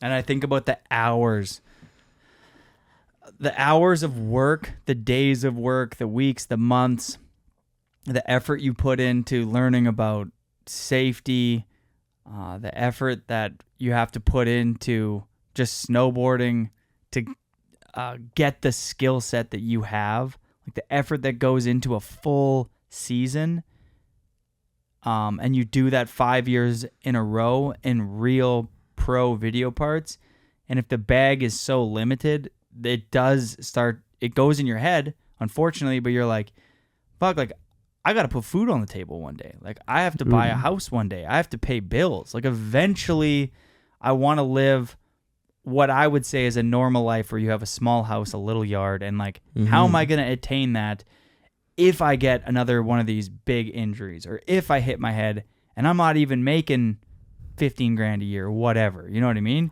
Eventually it just becomes, you're just like, I'm just being reasonable with like what I'm given and what I'm willing to put like on the line for that. Totally. Where you got a 3-year contract from a brand that's like, you know, you get like a bag being like, you got $80K. You're like, okay, that's a legit job. I want to keep this job. Like, I'll try to back nine the gap. Yeah, for sure. And it's, I'll be transparent, but like, yeah, sometimes working your summer job, like I love the work I do, but sometimes, and I don't know if this goes for not only me, but sometimes you're there like doing your work and you're just like, am I really like doing all this just for snowboarding? But then at the end of the day, you're like, it's what I care about. It's what I love. That's why I'm doing it. But sometimes that shit eats you out. You're like, dude, I'm putting like hours in. Like my summers are literally just like work. Like don't see many homies. It's literally just like me and Revy working, and it's sweet. I wouldn't change it for a thing. I love it. But I think there's a part that gets into people's head. It's like you're literally doing it to support yourself, which there's no problem with. But I don't know if that like beats people down mentally sometimes to the point where they're just like, fuck it, I'm not doing this. Like if you were working that hard, not snowboarding, you'd have a nice little cash pocket in the bank, you know, but you work so hard and then by April the next season, it's like all gone. It's tough to like continuously keep doing that, you know? I mean, any job that you work so hard at and you perfect a skill and it is so underappreciated, eventually when you do that for long enough, it's only wise of you, smart of you to be like, all right, I'm going to move on. For sure. Like if you paint houses or if you work in finance, if you do something long enough and you know that you've perfected a skill set and nobody appreciates it, yeah, it's eventually you have to, the writing's on the wall. Like you need to move on. Like for sure, man. But you're in a unique position where you've put in all the hard work, and this next 2 to 3 year window, I firmly believe, if I was a betting man, and I love gambling, that these are your years. So you've pushed, you've put the hard work in, and you should have to work. It shouldn't be like, oh, you filmed 2 parts, like here you go. It's like, no, you filmed 3 fully legit parts. You killed it this year. You're going to film for the Nitro movie. Boom. You've paid your dues. You're in the club. And then there should be some real support behind you, which I think will follow because you're the package deal rider, as we've heard on this podcast. And then, yeah, you're good to go. For sure. And then maybe you're working a part-time job in the summer, but at least you're like, sweet, like I'm putting away a little bit of money and you deserve that. Well, that's the thing. I don't want it to sound like work is not a bad thing. Since I've been however old, I've always been like, no matter how much I'm making in snowboarding, I'm always going to have a summer job because I like working hard. Like I like the grind, all that. But I'm a firm believer on like, you got to pay your dues, which is essentially like I'm aware. I'm kind of like in that stage, you know, like this is like even like talking with Dustin, it's like I still haven't done anything, and he's a good person to be like, dude, you still haven't done anything for snowboarding. And it's like, yeah, so what should like exactly, so what are you valued at, whatever. But I think yeah, it gets to a point, I mean, everyone's gonna work for what they love, but I think it's like you've probably got it a lot, and it kind of frustrates me sometimes when people are like, yo, what do you do? And it's just like, yo, I'm just snowboarding all winter. And then they're like, oh, whatever, kind of like brush you off. And then it's just like they don't see the other half of your year that you're putting towards essentially being able to snowboard. You know, it's like, I think all of us in this industry like love it so much. We like put our all into it, working so hard, but people only see the fun snowboarding times. But even then, it's like, it still feels like a job sometimes. Like you're still out there grinding on days that are miserable and whatnot, you know? But, I think like every snowboarder that's made it is a hard fucking worker, you know. I mean, throw in the bag there, the team managers, the photographers, the filmers, like there's a lot of people that are underpaid, and I don't want to say undervalued, but to a certain extent, and they do it because they love it. Yeah. Like that's baseline for all of us. If you're a photographer and you perfected your skills and you don't love snowboarding, you're going to go into commercial photography. Same with filming.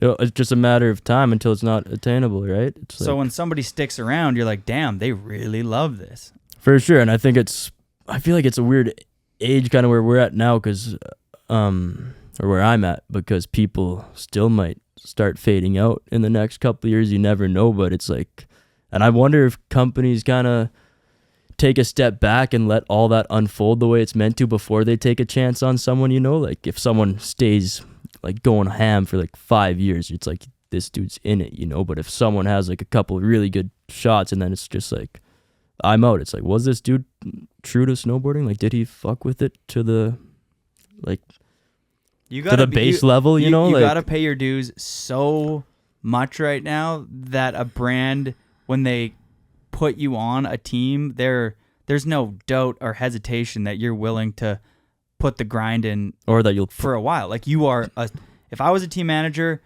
that would be like my how somebody would get on my team is like, I would probably want them to film 3 to 5 video parts, and I would be like, is this guy a snowboarder to the core? Because that's what you want, to put somebody on the team that's going to turn into the next Jake Blauvelt, Pat Moore, and be a snowboarder forever. You don't want someone to like take the bag for a couple years and then just ghost out. Like for sure, I would be thinking long term in a partnership. Be like, I'm going to put this person on my company because I align with who they are as a person, which would be huge. Mm-hmm. Like, do I like the way they navigate through life? Yeah, that First is and foremost. massive. Like, does their personal brand align with my brand? Yeah. Which is, do they love snowboarding? Are they a good person? Blah, blah, blah. And then, of course, you would need the snowboard skills, and you would want to know that they're a long-term player, because who wants to invest a bunch of capital into somebody who's just going to do it for 3 years and leave? Have like no longevity with the company as well. And yeah, it's like, is this person going to be satisfied getting paid like this paycheck that we're capping him out at till he's like 50 just because he loves it so much? Or is he exactly just in it for a couple good paychecks and then that's his time and then he's going to fuck off? Like, I think companies... Which is rare. Yeah, I think companies like appreciate people that stay with them like past their snowboard career. And I think it's dope. Like, you create a good relationship, you take it on into your like life after snowboarding, still working with the company, whatever. It's like, you've been with them for years, you have all this experience and knowledge. It's like, there's no better person to be working for you, you know? I agree. All right. We went on a huge side. We derailed. We flew sorry off about the that. track. Career highlight. Career highlight. Yeah, talked about it a bunch, but I think being introduced to like Dylan and Dustin and Charles and just kind of, yeah, moving out to Revelstoke, that was like a massive highlight for myself. One skill you wish you had. One skill I wish I had.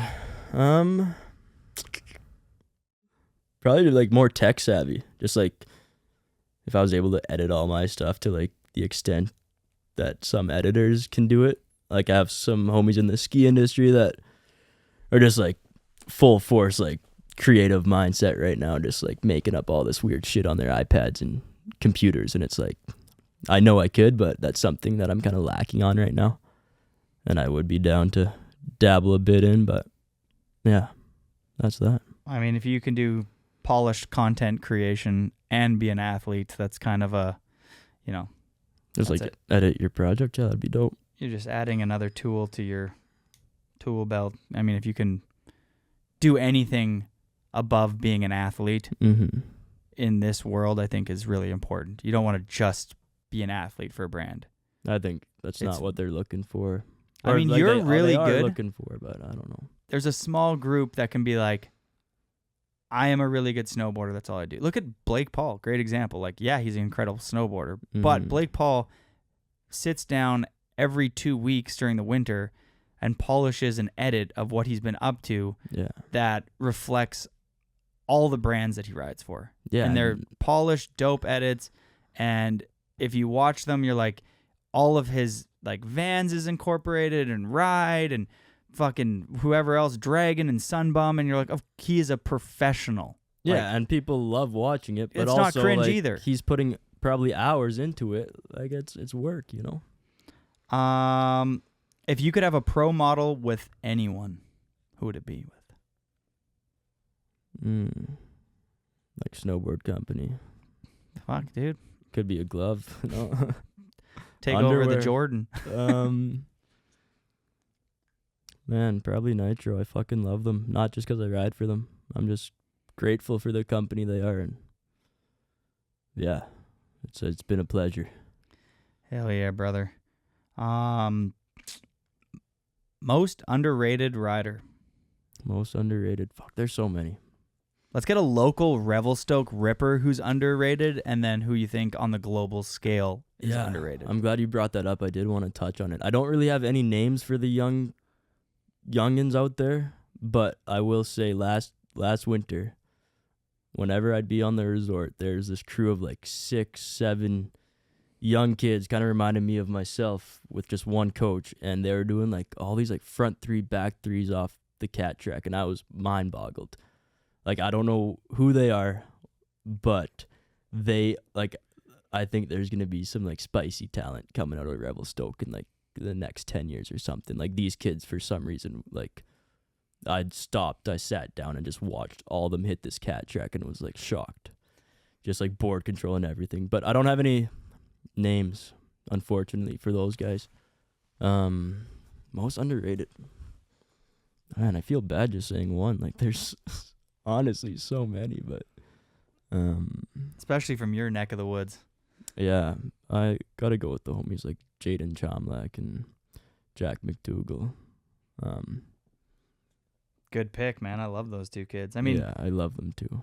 Jaden, now that he's filmed a project with Arthur, I think is about to be not underrated. I think he's going to be on the like people are going to know it. Like Jack, he's involved, but his talent surpasses where he's at in snowboarding still. For sure, yeah. Yeah, no, there's so many. All right, what keeps you up at night? Keeps me up. That's what my future looks like, man. Just in general, it's like still I'm super like super grateful for where I'm at right now and how life has treated me, but just future. I guess like if snowboarding's gonna be relevant, if I'm gonna have a long career in it, am I gonna have to I'd also really want to be more than a snowboarder. Like I do want to have life outside of snowboarding no matter where snowboarding takes me. But just kind of like career outside of snowboarding. It's like I've been scheming that a lot lately. Do you get stressed out easily? I wouldn't say stressed. I'm pretty like chill, level-headed. I think it's more like if shit pops up unexpectedly, it's like a little bit of little anxious, you know, kind of just like, but more like excitement, you know, kind of just like anticipating what's gonna happen. Like when Travis Rice calls you to go to the super session the day before, like yeah, that shit. Like, you're in the super session and you're going in the bird tomorrow, and you're like, what? Yeah, like initially I like got this like spark of like adrenaline, but then slept so good and throughout the day I was fine, but not that much of a stress case. Yeah, you killed it. Favorite steel boarder? Favorite steel boarder?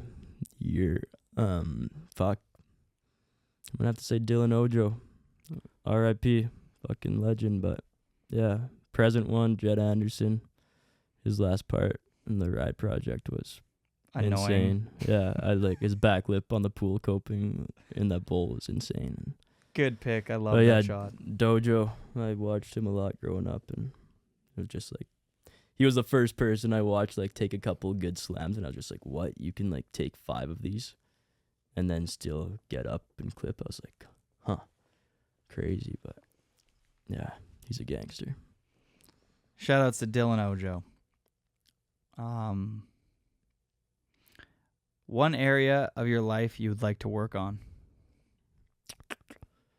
Huh. Good question. You're going deep with these, Jody. Area of life I'd like to work on. Nothing, man. All is good right now. Don't fix something that's not broken. Yeah, I'm cruising right now. Who's the Revy goat? Revy goat.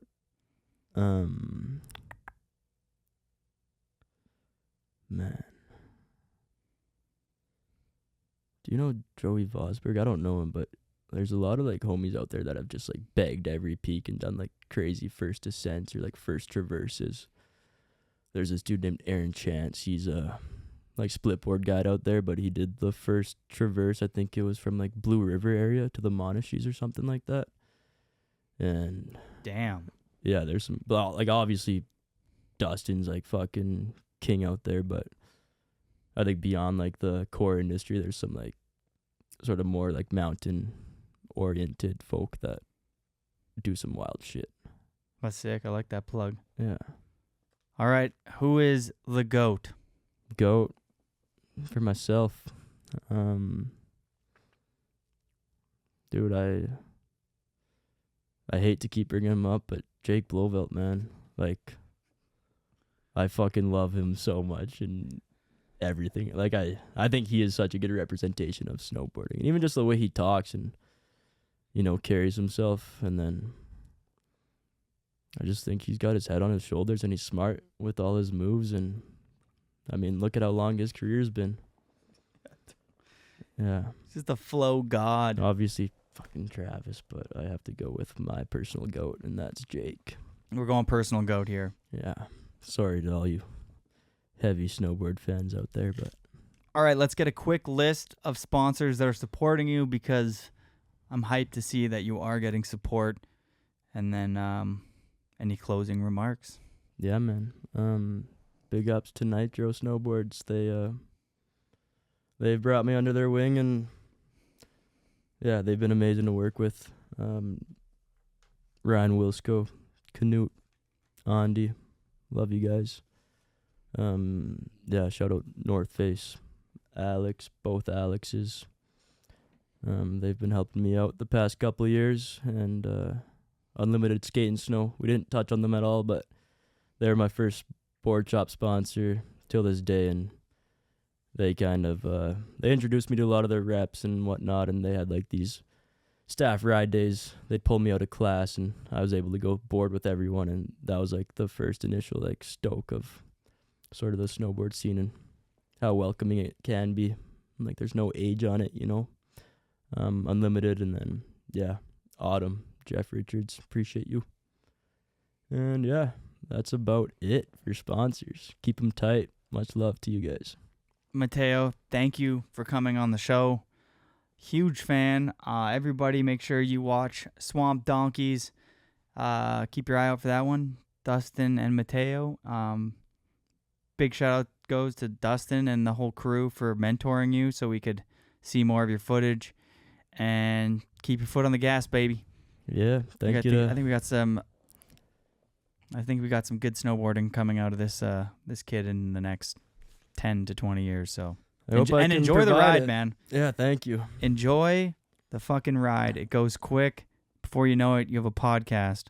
Yeah. Like, what the hell happened? Dude, I know. Willisco at Nitro, he told me from day one. I hope you know it's a journey.